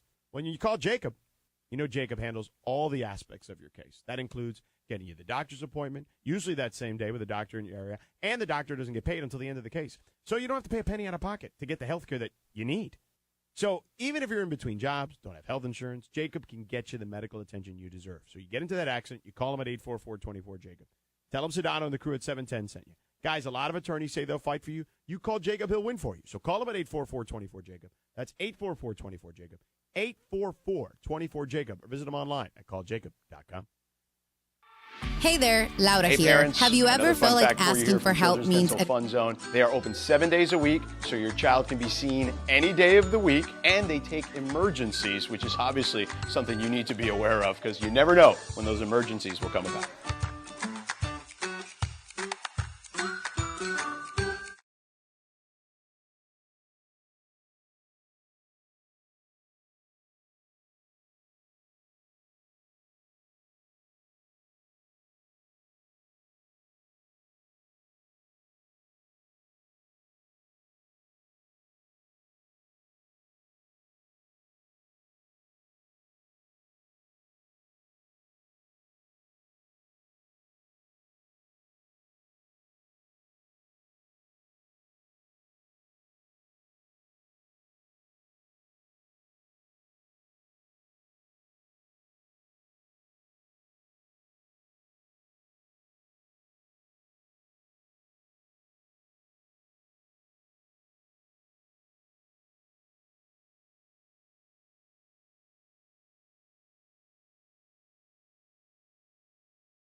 A TV theme on this day in 1992.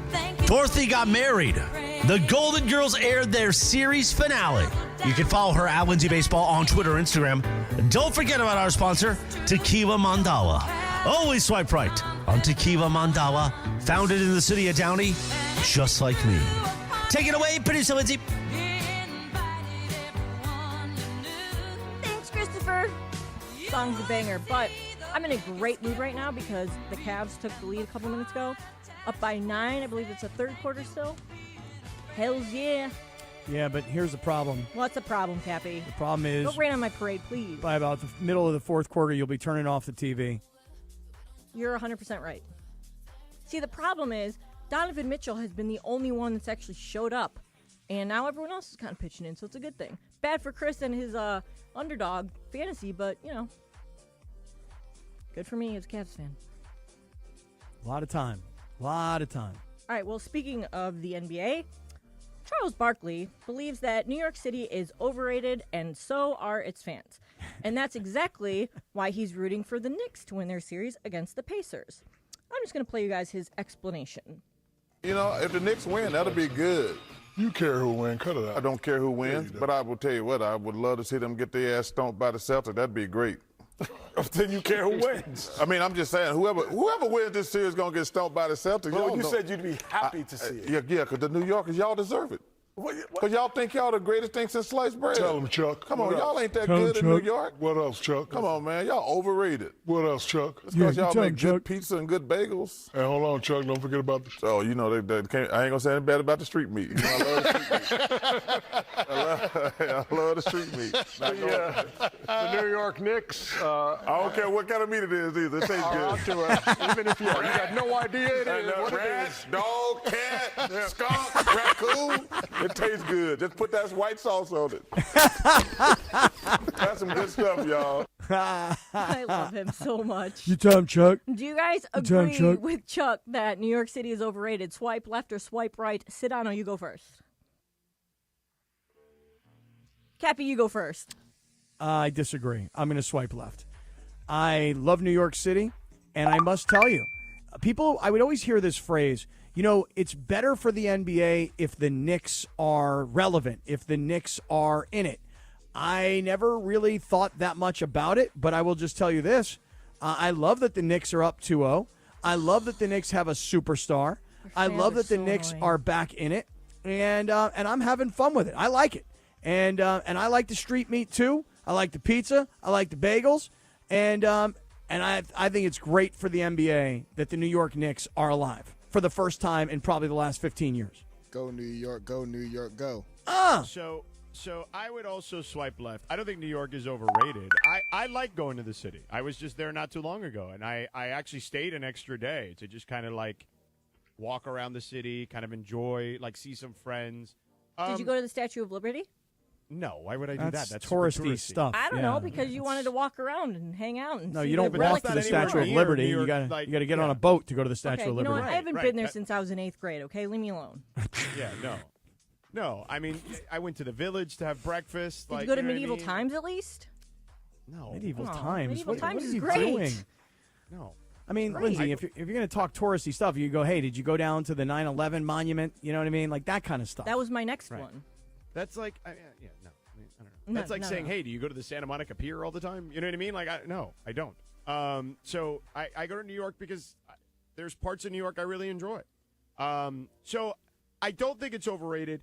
I think, look, to me, the only thing, if New York had better weather, I think I'd enjoy it more. I mean, the winter time there is just brutal. Like, forget it. Like, basically, after Christmas, when all that's, and New Year's, when all that, goodwill is worn off and the holiday season's And the over. snow turns like gray and crusty looking. Right, and it's basically gray days until like the end of April for the next 4 months. That's the miserable time in the Northeast and in New York too, as well. So I don't think it's overrated. I just think you have to know what you're getting into. You know what I mean when you go there. So For show.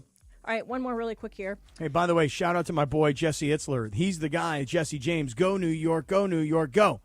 And Jesse's always listening. Shout out. Yeah, so shout out. I don't think it's overrated. I think New York is cool. And you just have to know how to do New York right. And it's not medieval times with the Statue of Liberty. Okay.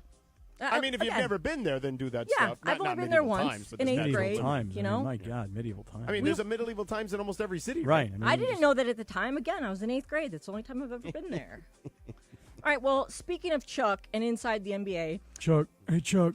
After 30 years on the air, NBA fans could be witnessing the final episodes of TNT's beloved Inside the NBA. That's because TNT's parent company, Warner Brothers Discovery, looks like it will lose the broadcast rights to NBC. NBC reportedly made the NBA a massive $2.5 billion offer, and while Warner Brothers Discovery has the option to match, many don't think that they're willing to pay that much to keep the rights. So, if that happens, the fate of the Inside the NBA crew, at least in its current perfect form, could be at risk of breaking up. So if they were broken up, could they ever even come close to replicating this crew? Swipe left or swipe right? Cappy. I'll swipe right and say that they can come close to replicating this crew. Look, I think that Charles and Shaq and Kenny could still be Charles and Shaq and Kenny if somebody else was sitting there with them other than Ernie. I have nothing bad to say about Ernie. I think he's terrific, and I think he's done a great job with these guys. But I just don't think that Ernie's the key.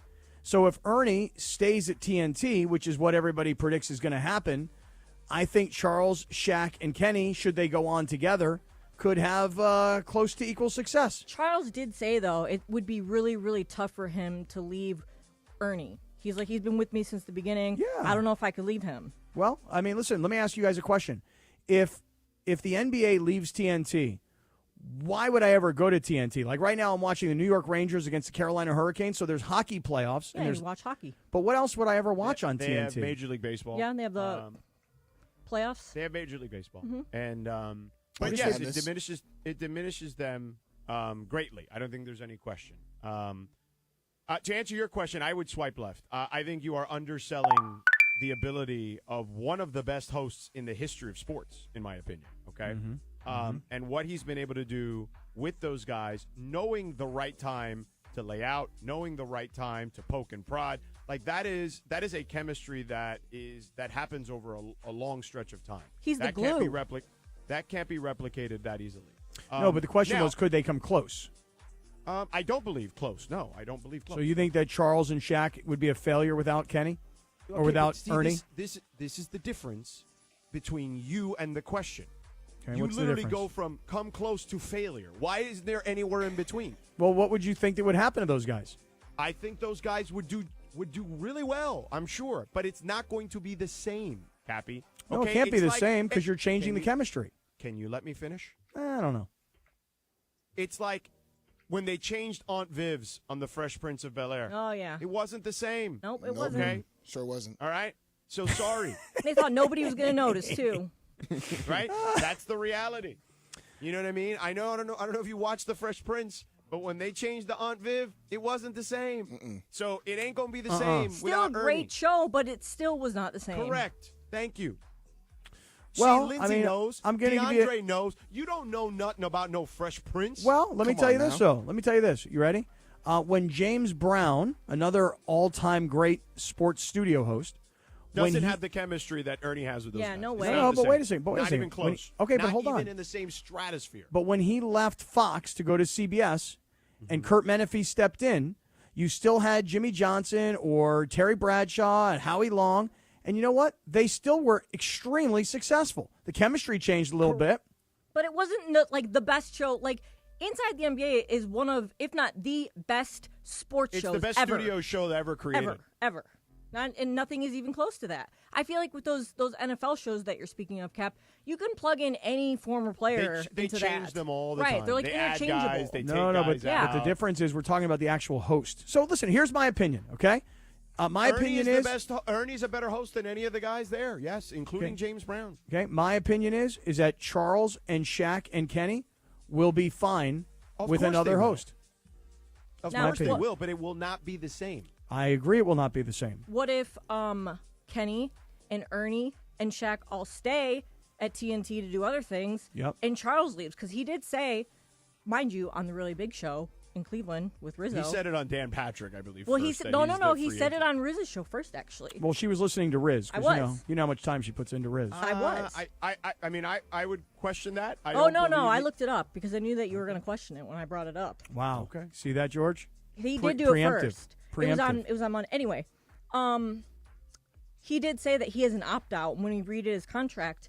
If they lose the broadcast rights, TNT does, like the NBA rights, he has an opt-out. So he can leave. And he said, yeah, he basically said he'd probably go where whoever got the rights. But the other guys, he doesn't know what their contract situation is, blah, blah, blah. So what if you took Charles Barkley out and put, any other great or really, really good broadcaster, former player in for Charles Barkley? But why would you do that? Show. You don't have basketball anymore. You don't have the NBA. Well, I'm saying if you wanted to put him on to do, or baseball or something else, I don't know. Listen, Well, Charles Barkley is what makes that show. And don't get me wrong, Shaq's important, Kenny's important, and I think everybody here thinks Ernie's really important. But Charles Barkley is what makes that show go. Listen, we talked about it a couple weeks ago. Boomer Esiason and Phil Simms are leaving the NFL Today on CBS, and here comes J.J. Watt and Matt Ryan. That show will be very, very, very different. Will it be better? Maybe. Will it be worse? Maybe. But things will definitely change. Charles Barkley is the star of that show, in my opinion.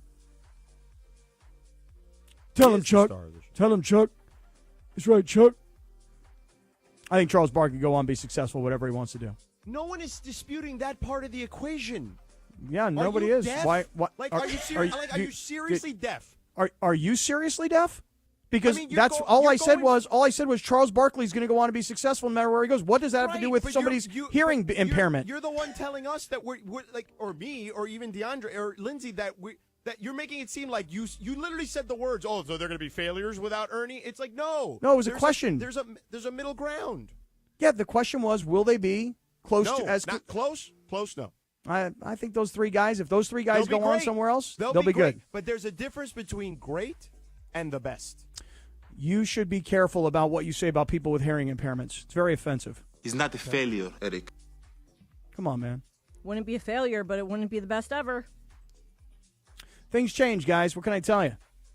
If TNT doesn't want to pay up, then those guys are going to bounce. George, do you have any insight as being in the league? Have you heard anything? No, zero. No? I have nothing on that. Nope. Dang. I'm just curious about it because it's like, that's it's a big going to deal. be fascinating Yeah. to see because Amazon is also paying $1.8 billion for a set of games, which includes the conference finals every other year. So, ESPN made out like bandits here. Jimmy Pitaro and Bob Iger and them did a really good job because they're paying $2.6 billion, and they're going to keep the finals every year. And the only thing they've lost basically is like 20 regular season games, which for them they'd rather have the bigger events. Yeah, but you know what? You go back to historically and you look at sports networks that lose leagues and then go, oh, my God, what did we do? I mean, NBC was what we grew up on with the NBA. I mean, when you thought NBA, you thought Marv Albert, you thought NBC, you thought the John Tesh song. That's what we all grew up on. And NBC let that thing go, and all these years later, they're like, that was a giant mistake. We got to get it back. It's exactly what CBS did. When CBS lost the NFL to Fox, all those years later, CBS was like, we better get back into the NFL business. And by having the NFL, it impacted very positively everything else that CBS did. Including all those old people shows they have. Yeah, like CSI Miami, which was one of my favorites. No, they have I'm talking about like the stars they bring back. Like people that used to be like stars in the 80s and 90s that all have shows there. Oh, you mean like Ted Danson or something? And like Tom Selleck, right? Like these people had shows on CBS recently. Honestly, I couldn't even tell you the last time I watched a network television show. I couldn't even tell you what's on network TV. What's on CBS in prime time? Yeah, I don't know. Abbott Elementary is the only thing that on network television that I watched. All right, tonight's Thursday night. Thursday night used to be a really big night of TV. Oh, on NBC it was the night. All right, you ready? Here's what's on it NBC was Friends. tonight. That used to be on. All right, listen to what's on It NBC. was Friends and Seinfeld, and before that it was Cosby and all those shows. Yeah. All right, NBC tonight. Law and Order at 8 o'clock. Law and Order Special Victims Unit at which has been on 9 for 25 o'clock. years. Yeah. And then Law and Order Organized Crime. So you got a 3-hour block of Law and Order tonight. I mean, CBS has one night where it's all Chicago shows. Wait, listen to this. Chicago Fire, Chicago Police, Chicago Hospital. They've got that night. Listen to this. You ready? CBS tonight. Yeah, by the way, this segment is presented by our friends at Radio Tinder. By our friends at Tequila Mandala. Always swipe right on Tequila Mandala. Award-winning small batch premium sippy tequila made from the finest mature agaves. Available everywhere fine tequilas are sold. Visit their website, tequilamandala.com. Listen to this. You ready? Tonight, CBS, 8 o'clock, Young Sheldon. 8:30, Young Sheldon. Young Sheldon. Right. Yeah. 9 o'clock, So Help Me Todd. And 10 o'clock tonight, Elsbeth. You guys know what that is? Nope. I don't know. Okay, wait. No Now, clue. here's the last one for you. ABC tonight. 8 o'clock is 911. 9 o'clock is Grey's Anatomy. And 10 o'clock is Station 19. I just named 9 shows with, 3 networks. I have no idea. I've not seen any of these shows. I'm even going to look at Fox. What's on Fox tonight? Next Level Chef. Anybody ever seen Next Level Chef? We got to take a break, though. We got to take a break. We We're do. going to look at him when we come back. I mean, Farmer Wants a Wife. Farmer Wants a Wife at 9 o'clock tonight. I'm going to watch that. Sounds interesting. Farmer Wants a Wife. Big D, you should watch that show. No, thank you, man.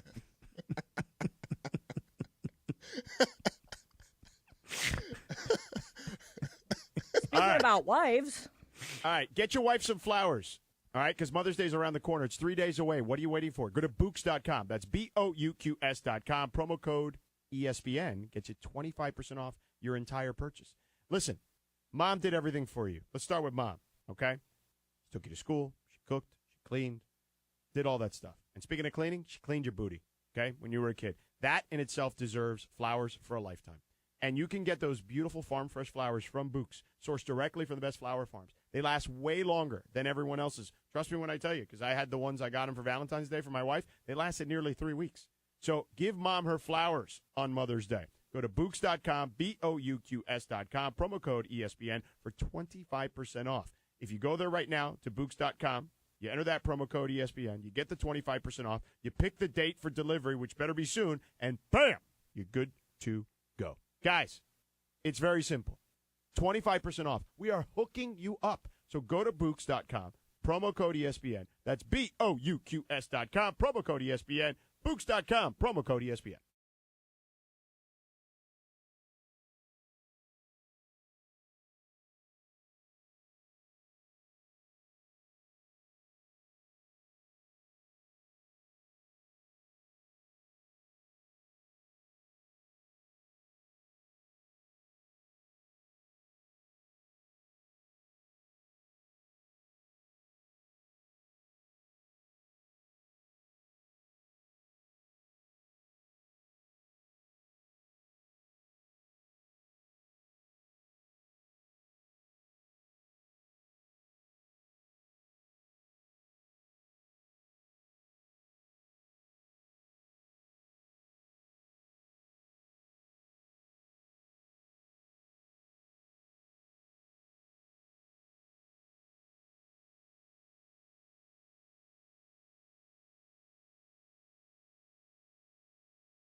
and Cap for your afternoon right now on 710 ESPN. It's time for what you need to know.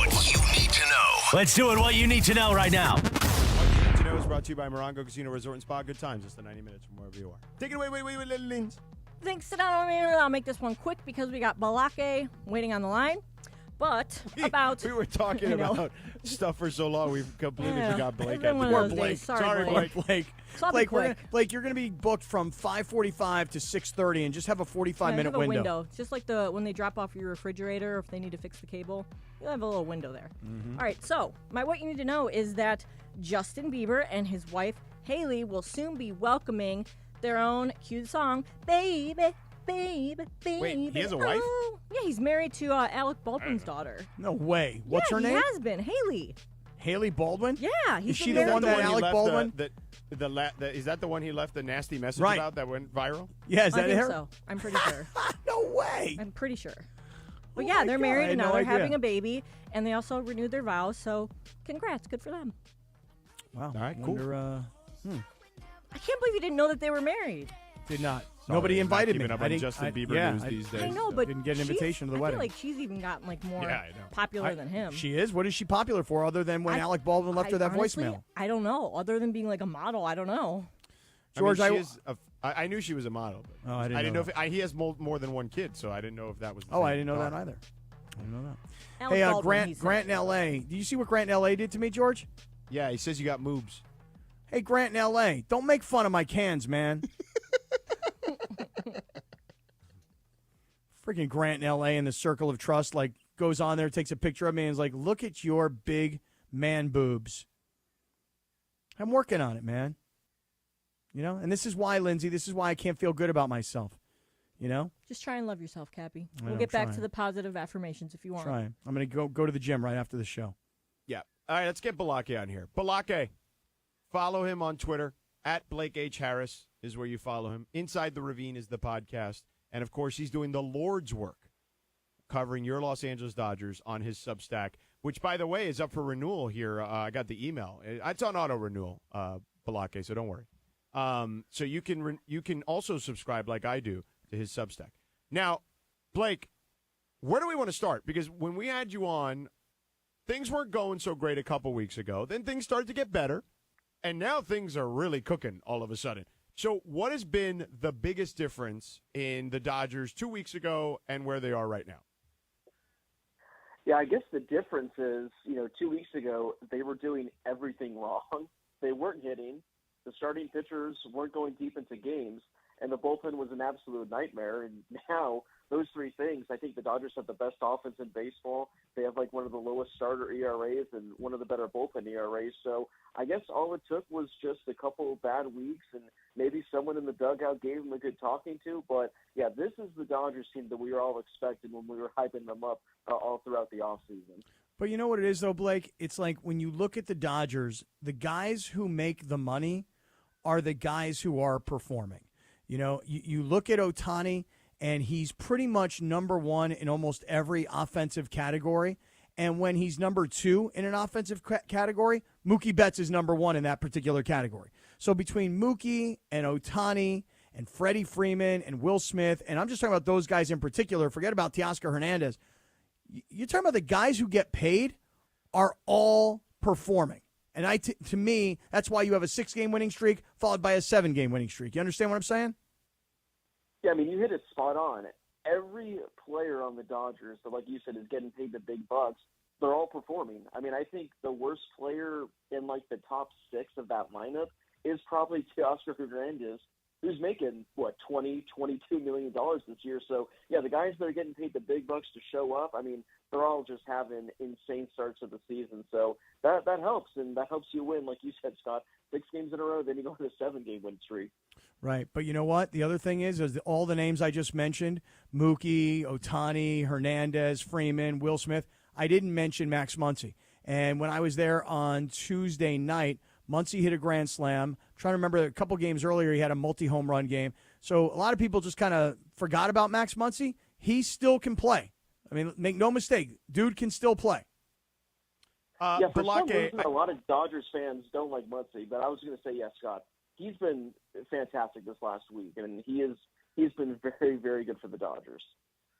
Real quick, Balake, I want to talk to you about the bullpen, but I would be remiss if I didn't talk to you about Shohei. But before that, Danny Romero from ABC7, one of the weathermen over there, who does a fantastic job, just sent me a DM, Cappy. Mm-hmm. He says, Haley Baldwin is the daughter of Stephen Baldwin. Oh, my bad. Oh, come on, guys. Come on. Different know your Baldwin Baldwins. brothers. Totally my bad. Know There's your a lot of Baldwins. Baldwins. There are a lot of them. There is that. You Know what I mean? your Baldwins. Yeah. So anyway, Balake, let's talk about Shohei. I mean, the pace that he is on right now, it's like the type of stuff that is historic to the point where we have to go and invoke like names from the 1920s, basically, when it comes to like Babe Ruth and guys like that, whether it's the potential on base percentage, home runs, slugging percentage, you name it, right? Like all the numbers through the roof. Is there anything? It really is. Is there a flaw? Is there, or is he the perfect player right now at the plate? He might be the perfect player. I think the only flaw is that he still somehow manages to get out, which you see some of these at-bats, you don't know how it's possible. I mean, the numbers he's put up this year, we kind of had an expectation that without him pitching, he might post slightly better offensive numbers than he's done in years past, but I don't think any of us were expecting this kind of production. In one of my articles the other day, I was going more in depth on Shohei Ohtani, and his best season at the plate, when you look at WAR, which is it pretty much accounts for everything you do and how valuable you are, his best season at the plate is a WAR of 6.5.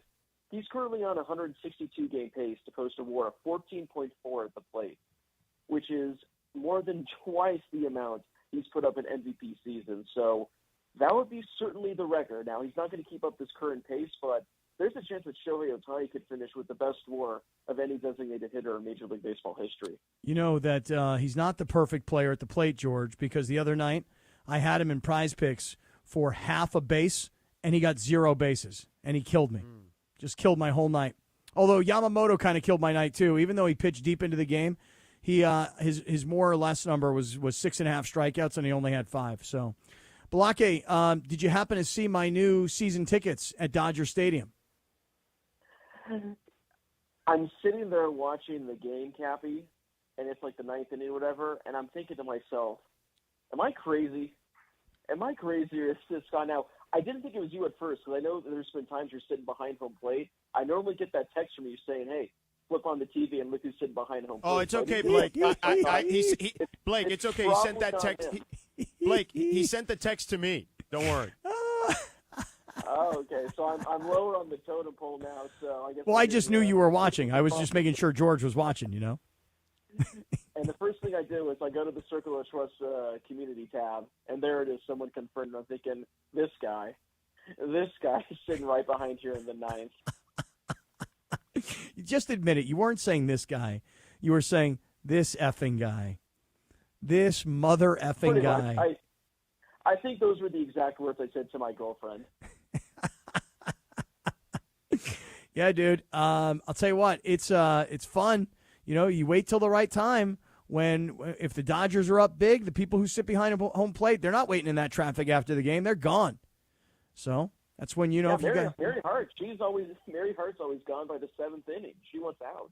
I know. I was looking for her. I wanted to talk to her. George asked me to get her on the show, but I didn't do it. Balake, the bullpen in a bit of tatters at the moment from an injury perspective.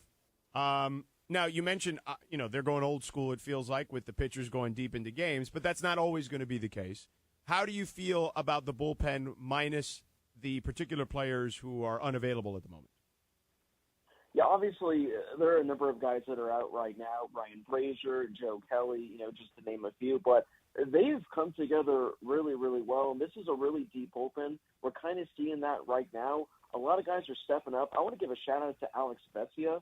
He's had a couple of rough patches the last couple of years. He's been one of the Dodgers' better relievers so far this year. And getting Blake Trinan back, I feel like he's a very forgotten man that, he didn't pitch at all last year. We barely saw him in 2022. I think he's only made 2 appearances so far, but this guy, when his stuff is working and it looks like it's working, he's one of the best relievers in all of baseball. So hopefully these guys that are on the IL, they can come back at some point, in the near future. But, right now they put together this bullpen really nicely, and it's all clicking right now. But it definitely helps when every game the Dodgers bullpen has to go like 1 or 2 innings because, these Dodgers starters, they are just eating innings like no other. All right, so Blake, big series coming up this weekend. They said the Dodgers had a 6-game winning streak. They lost. Then they had a 7-game winning streak. And they're bringing a 7-game winning streak to the Padres at Petco Park. Now, the Padres beat the Dodgers 2 out of 3 in L.A. about 2 weeks ago. When that happened, that's when the Dodgers, I don't know if that was some kind of a wake-up call or what, but they went on a run thereafter. Padres are just kind of a 500, 20-20 ball club, but they're in second place in the division. What are you expecting? Because I'll tell you right now, I expect the Dodgers to come to San Diego and try and return the favor. Not just win the series, but pound the Padres. Padres got some problems in their starting pitching staff. What are you expecting? Yeah, I think you're right, Cappy. I think, when the Padres came into town, I think they took 2 of 3. And I think ever since that series is when this whole, 13 out of 15 or whatever for the Dodgers started. So, maybe losing that series at home was kind of like the wake-up call they needed. Anytime the Dodgers and Padres play, it's must-see television, especially when they're down there in San Diego because those are some of the best crowds in all of baseball. I'm really looking forward to it. Hopefully both of these teams, they're going to be at their best. We got a couple of really good starting pitching matchups. And the Padres, I know they're, I think, exactly 500 right now, I want to say. But they've been kind of looking a little better these last couple of weeks, especially that trade they made for Luis Ariz a couple weeks ago. They've been looking a lot better. So it'll be competitive. And, hopefully the Dodgers, they can keep this rolling and sweep the Padres and build that lead in the division. I want to say the Dodgers have like a 7-game lead over the Padres right now, which is absolutely insane to say in May. Yeah, but they're going to run away with it. They're going to run away with the division because, let's face it, for the Dodgers, the season doesn't start until October. Yeah. They are. They have a 6.5-game lead right now. I wonder if that's a good or bad thing. Like, if you're a team, and if you're already in May, do you want to have a 7-game it's been a bad thing lead? the last couple of years, hasn't it? Boy, oh boy, has it. Yeah, so hopefully not the case. I mean, listen, now you have Ohtani. And, look, they may have their pitching in place, right? Walker Buehler gave you 4 innings. Maybe, Cappy, well, I don't believe he knows ball. He knows baseball. He knows XBBO bacon. He knows, yes, he does know that. I do know sausage, bacon, and ham. The Kershaw take that he had may come to fruition anyway. I told you guys. Out of even though he pulled that completely out his rectum, it may end up working out for him, which is great. I told you last year, Clayton Kershaw should not pitch until after the All-Star break, and the Dodgers he could pitch right now if he wanted to, Kershaw. No doubt in my mind, Kershaw could pitch right now. Yes, he could. 100%. They're holding him. They're holding him back. And by the way, all of this is happening with the Dodgers, and Ohtani's not pitching. Right. By the way, the only thing that I feel like the only person I know that lives and dies with the Dodgers more than Blake is Bergman, and I feel like Bergman, Bergman is, they need to win just so Bergman can just get have a happy moment. You know what I'm saying? It just feels like Bergman has had a lot of just misery with this team. Bergman should invite Balake on the Blue Review. There you go. That's true. We have Bergman. Why aren't you inviting the host of Inside the Ravine? I mean, that's how you do it. That's how you do it. Exactly. You go back and forth on podcasts. That's how you build your podcast. Right. Just an idea. Just throwing out ideas. That's all I'm saying. Yeah. Balake, you got anything else for us? No, I just, as always, I love where we go whenever we have these conversations. I know we'll get a couple Dodger talks in there, but always a damn good time on the air, always with you two. Well, did you hear what I did yesterday, Balake? I brought back Dodger dogs from the game. I brought back and mine had a bite in it, Blake. Day-old Dodger dogs. And one of them I took a bite out of. Nothing better. Yeah. Well. Oh, boy. I'm not surprised. Cappy, just go up to the press box, and in the 7th inning, they bring out all the Dodger dogs they didn't sell, where the buns are hard as a rock and the hot dogs look like they're about 3 weeks old. No, Blake. I don't do the press box, dude. I do the Yamava Dugout Club, man. I don't blame you. I would do the exact same thing. Yeah. Well, next time I see you, Blake, we're going to have an icy cold Coors Light because that's what everybody in Southern California likes to do, whether they're cheering on their favorite team or they're going on a great hike. I know you and your girlfriend like to go on a lot of great hikes, okay? The one thing we love to do in Southern California is chill. So, Balake, I want you to visit this website, cachoosechill.com. That's cachoosechill.com. Balake, you can have Coors Light delivered to your crib. You can go pick it up at your local store. And I definitely want you to have some good times with icy cold Coors Light, 2024 Coors Brewing Company, Golden, Colorado. And Blake, when drinking Coors Light, celebrate responsibly. All right, Hey, Balake. not only will I do that, Cappy, at the next live event, I will enjoy an ice-cold Coors Light for every run the Dodgers score that night. Okay, that's more reasonable than those ridiculous heavy IPAs you tried to do that with. Yeah, those Steins that you had. that Right, one day. and then the Dodgers scored 12 runs that night. And It was pretty hilarious And to Dead try to Meow was like, watch no, it. he's got to keep drinking. It's for the bit. He's got to keep drinking. We're like, no, Dead Meow, he's wasted. He's yeah, gonna but it's the die, bit. Meow. Yeah. He's wasted. But it's for the bit. He's got to go pee in the litter box, Dead Meow. Yeah. All right, Balake, make sure you go listen to his podcast, Inside the Ravine. Subscribe to the man's Substack, despite the fact that Cappy's too cheap to do it. The Blake Harris Substack, doing the Lord's work there when it comes to the Dodgers, and follow him on Twitter at Blake H. Harris. All right, pal. See you later. Appreciate you guys as always. Coors Light, buddy. Cappy, we have an early dealer's choice today because we're off after this. Wait, but don't we get done at 6:38 because the Angels come on tonight, and then don't we go to YouTube? No, we're not going to YouTube. Oh, okay. I didn't know. We're already on YouTube, don't you see? Yeah. Hey, I'm giving you hey, everybody. the Cappy point. Yeah, right now. right. And then Grant in L.A. is looking at my boobs. Right. Come on, Grant. Do better, bro. Freaking Grant in L.A. All right, so we have, do you want to do we'll do a combo. We'll do our own combo plate. Big deal or Okay. no deal and dealer's choice all in the next segment. How about that? Let's do it. All right, that's next.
Sedano. Thanks, Christopher. All right, Lindsay, you take it away. Oh yeah, I think it's about time to put this one in the fridge, right? Come on, really? With a 25-point Hey, lead you never with know. 4 With minutes, to go? You never know. Is Cleveland going to hold on in Boston? Listen, that is the Clevelander in me, okay? I can't help it. I told DeAndre like 5 minutes ago. I was like, it's too early. It's too early. You'll be fine. Well, I know that now. That's why I was waiting. Had to wait to say it. Boy, you're gonna love the Riz show tomorrow. I sure am. It's gonna be great. Just such a big difference from Tuesday. Okay, so a sports bettor from Phoenix placed a $100 bet back in May of last year. And it's about to turn into nearly $2 million, and it's all let me riding... guess. Can I guess? No. What do you mean, no? No. Do you want to guess, or can I explain it all? Can I guess who he bet on? Yes. That's what I'm asking. Yeah, Can I go guess who ahead. he bet on? Yeah. No. Is it a basketball team? Yes. Oh, I know who. I know who. They're going to play next. It's actually multiple teams. Oh, really? Mm-hmm. It wasn't just the OKC Thunder? Correct. Well, that's who it's riding on at this point. So, for the ticket to pay out the $1.7 million, the Rangers had to win the World Series, check. Right. The Chiefs had to win the Super Bowl, also check. And then the final piece is an NBA title for the Thunder. And because an NBA title? Yeah, they have to win it all. Yeah, championship. And since it's a parlay bet, it's all or nothing, so if they lose, he gets nothing. Honestly, it would be pretty cool if they did win the championship. I know, I'm rooting for it just for this guy. Well, it's all or nothing unless he cashes out on the ticket early. So if he would have, I mean, it's he can. So if he would have cashed out before this current series started, like after they got to the playoffs, it would have paid him $75,000, which he thought, that's kind of a bad deal. So now he's looking into selling the ticket on WagerWire, which is one of those services where you can literally sell your tickets to people. Right. In situations like this. And they say that the current value of his ticket is about $200,000. So, if you were him, would you let it ride for the chance at $1.7 million, or no? I would cash out the $200,000 because the chances are they're not going to win the championship. So I'm thinking too. Yeah, I mean, the odds are against them. It doesn't mean it can't happen. Well, what if they do though? I don't think there's a 0% chance that it happens. I think there's actually, I mean, I guess how many teams are left, right? So you got, probably 8 teams? Yeah, you got 8 teams, and Denver's down 2-0. Yeah, I feel like they're going to win this series. So I think they've probably got like a 10 or 12% chance, but that's and he can win $1 million, or what is it? $1.7 million. See, but here's the thing. So let's say that he could cash this ticket out right now for $200,000. That's the estimated value of the ticket. Wait a second. So $200,000 and 1.7. That's about 10 or 12%. If I had, like 12%ish. If I had to guess, that's a good deal. I would take the $200,000. Well, so would I. But here's the thing: who's going to buy it for $200,000? Because think about it. Whoever buys it for WagerWire. Well, but that's how much he's had a legitimate offer for. Okay, because think about this: you're buying a $200,000 ticket to win $1.7 million, which is still a great return, but the thing is that now you know who's available, who's left, you know who's hurt, who's still in it, you know who's on the East side, on the Eastern Conference side. I mean, $200,000 to win 1.7 is great, but that's a big, big, big risk. Sure, but let's say the Thunder win this series, which it looks like they're going to. So if they advance, then he has the opportunity at the end of this series to cash out the ticket again, which if the first round was $75,000, it's got to be more than that if they win this round, right? Well, yeah, and with Dallas and all the injuries and with Luka not feeling right, I mean, I would think they're going to win this round. But I still – and listen, if Minnesota beats Denver, then all of a sudden, don't you think Oklahoma City's got a much more realistic chance? I mean, certainly if Denver were there. Yep. Although Oklahoma City was also fairly good against Denver this year as well. So. But still, that's crazy. Did you say it was a $1 bet? $100. Oh, $100. $100, Rangers, Chiefs. 3-team parlay to win championships. But wouldn't you be so mad if you took the money and you cashed it in now and then they won? Oh, I don't know if I could live with myself. Yeah, you'd be upset, but you got to – listen, it's like being on a game show. Do you want to take what's behind door number 1, or do you want to risk it all and wait and see what's behind door number 3? I've had horses where I've been like, hey, you know what, let's get out of this horse. And we sell the horse, and then the horse goes on to win big races and win big money. And you're like, why did we sell that horse? The horse. Right. Right, those, yeah. Oh, we got to go. We have like 1 minute. Oh, really? Oh, wait, never mind. Just kidding. We're 6:38. Just kidding. Yeah, Oh, 6:38. I thought it was 6:28. Oh, yeah, we got till 35. A $200,000 return in that scenario is a pretty good deal. The horse.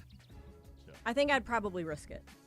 Knowing me, I would risk it. I say I wouldn't, but For the $100, I mean, it's worth the big payoff. It's still really in the end, it only cost you $100. 1.7 is 1.7 Right. million Now, life-changing again, money. What it? I mean, 200 is life-changing money Yeah. too. Especially I don't care who you are, but Yeah. and what if you need the money? Like if 200, let's say, where do we know where this guy lives? He's from Arizona.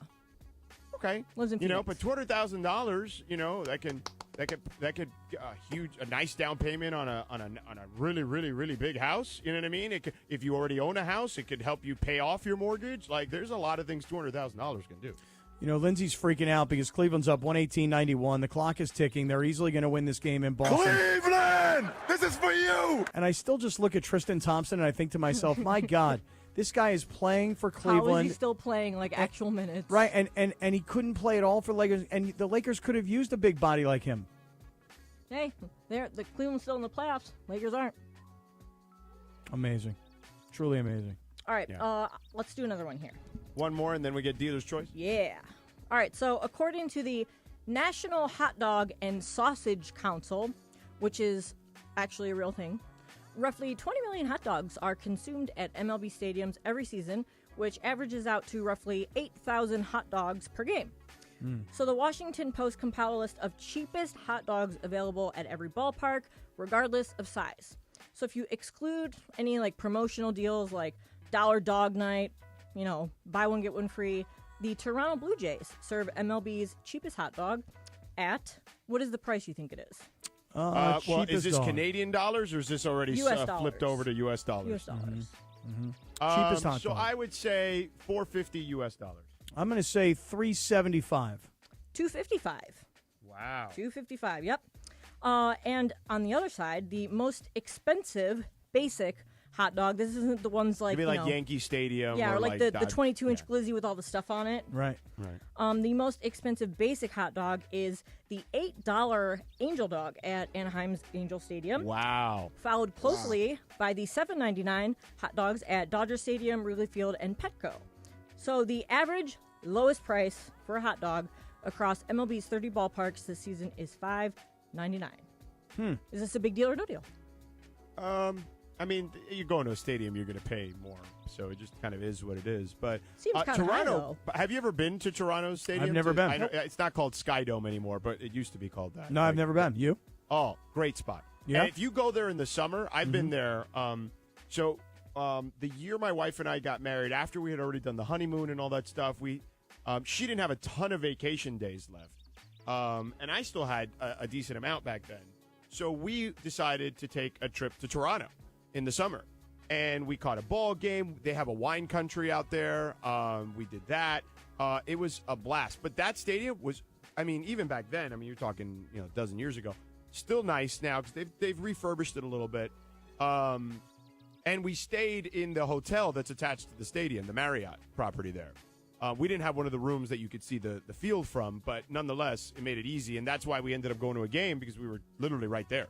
But a great place to watch a game, and in the summer, they open the roof. It's fantastic. What a cool place to watch a game, and those fans, Toronto fans, Blue Jay fans are hardcore, man. They're for real. Was the hot dog good? Did you have the hot dog? I don't think I had a hot dog 'cause I'm not a hot dog person. I probably had something else. Maybe I had poutine or something. But poutine. Yeah. You know what that is? It's like a classic Canadian It's dish. like fries and gravy, dude. Yeah. That's a Canadian thing. Oh. Well, when I was at Dodger Stadium on Tuesday night, I didn't have a Dodger dog, but I did have one bite. You're right. You did, The and one then you bite put them in your that pockets. out of the one you gave me. Yeah, one Eating bite up. of that dog. Thanks. Well, you didn't eat it because you said you were watching your figure, and, You're right. and Funchy ate it, and he didn't care. He turned it Oh, around no, and he ate it from the cared. other side. He threw it in the garbage after that. Yeah, but he had one bite from the other side. He was like, I don't need Cap's, what did he say, saliva stewing in there in that wrapper. And I was just like, okay. What am I going to do, give him COVID? No, I just think it's, Hey, listen, I had COVID. It wasn't fun recently. So. Well, I don't have it. Not that I know of. Yeah. So, Cappy, dealer's choice. All right, dealer's choice. Here goes. Cautionary tale, George. So a friend of mine the other day called me up, and his daughter came home from college. She flew from Boulder, where she goes to Colorado, my bad. And she flew home to L.A. George, how much do you suppose it would cost for your child to fly home from college, given that he or she is packing up their dorm and they're bringing all their crap home for the summer? Take a guess as to what it's going to cost you in Now, is she luggage. flying from Boulder or is she flying from Denver? From Denver to L.A. United Airlines? Probably so. And she's got, and maybe they get a bag or two for free. And then you've got all your other stuff because you packed up your dorm and you're coming home for the summer. What's it going to cost you to bring your luggage home? How many bags? Well, I don't want to tell you that. I want you to just estimate. Oh, because that's a big part of it. Of course, but then you're going to automatically know. Okay, so I'm going to guess regular seat, coach seat? Regular coach seat. Okay, so that's probably one way, right? You probably don't one way. Yes, one way. Yeah, and I'm sure, did they book it with anticipation? They booked it ahead of time? Yes. Probably? Okay. Mm-hmm. So that seat's probably like $350, $400, if I had to guess. In that range, $300 to $400. And depending on the time of day you leave. And then I would say, depending on how many suitcases. This is a young lady. She's a freshman in college. So she's probably bringing at least 5, I would say. Okay, so how much is that going to cost? I'm going to add another $250 to that. So I'm going to say like $700. Okay, so just for the luggage, George, because the plane ticket's already paid for. She goes to the airport, this young lady. She checks in her bags. $600. Wow. For her luggage. Now, he calls me. He's like, Were they overweight? Good question. Don't know. But but regardless, the number is 600. So here's this young lady flying home from college, and she's got $600 worth of luggage. And he's calling me to tell me, he's like, oh, can you believe it? Because I was complaining. I'm like, oh, my daughter, she graduated, and I got caught up in all the emotion of it all, and I want to buy her a plane ticket to go with her friends to Costa Rica, and she got me. Right? And he's like, oh, you think your daughter got you? Well, my daughter went to the airport, and she had $600 worth of luggage. And then, George, my daughter flew home yesterday from New Orleans. And my daughter showed up yesterday with 6 suitcases. 2 of them were for free. The other 4 of them, $125 each. Wow. Sorry, Cappy. $500 worth of luggage. The ATM continues. The Kaplan Bank continues to disperse money. All right, great job, Cappy, Lindsay, DeAndre. Angels baseball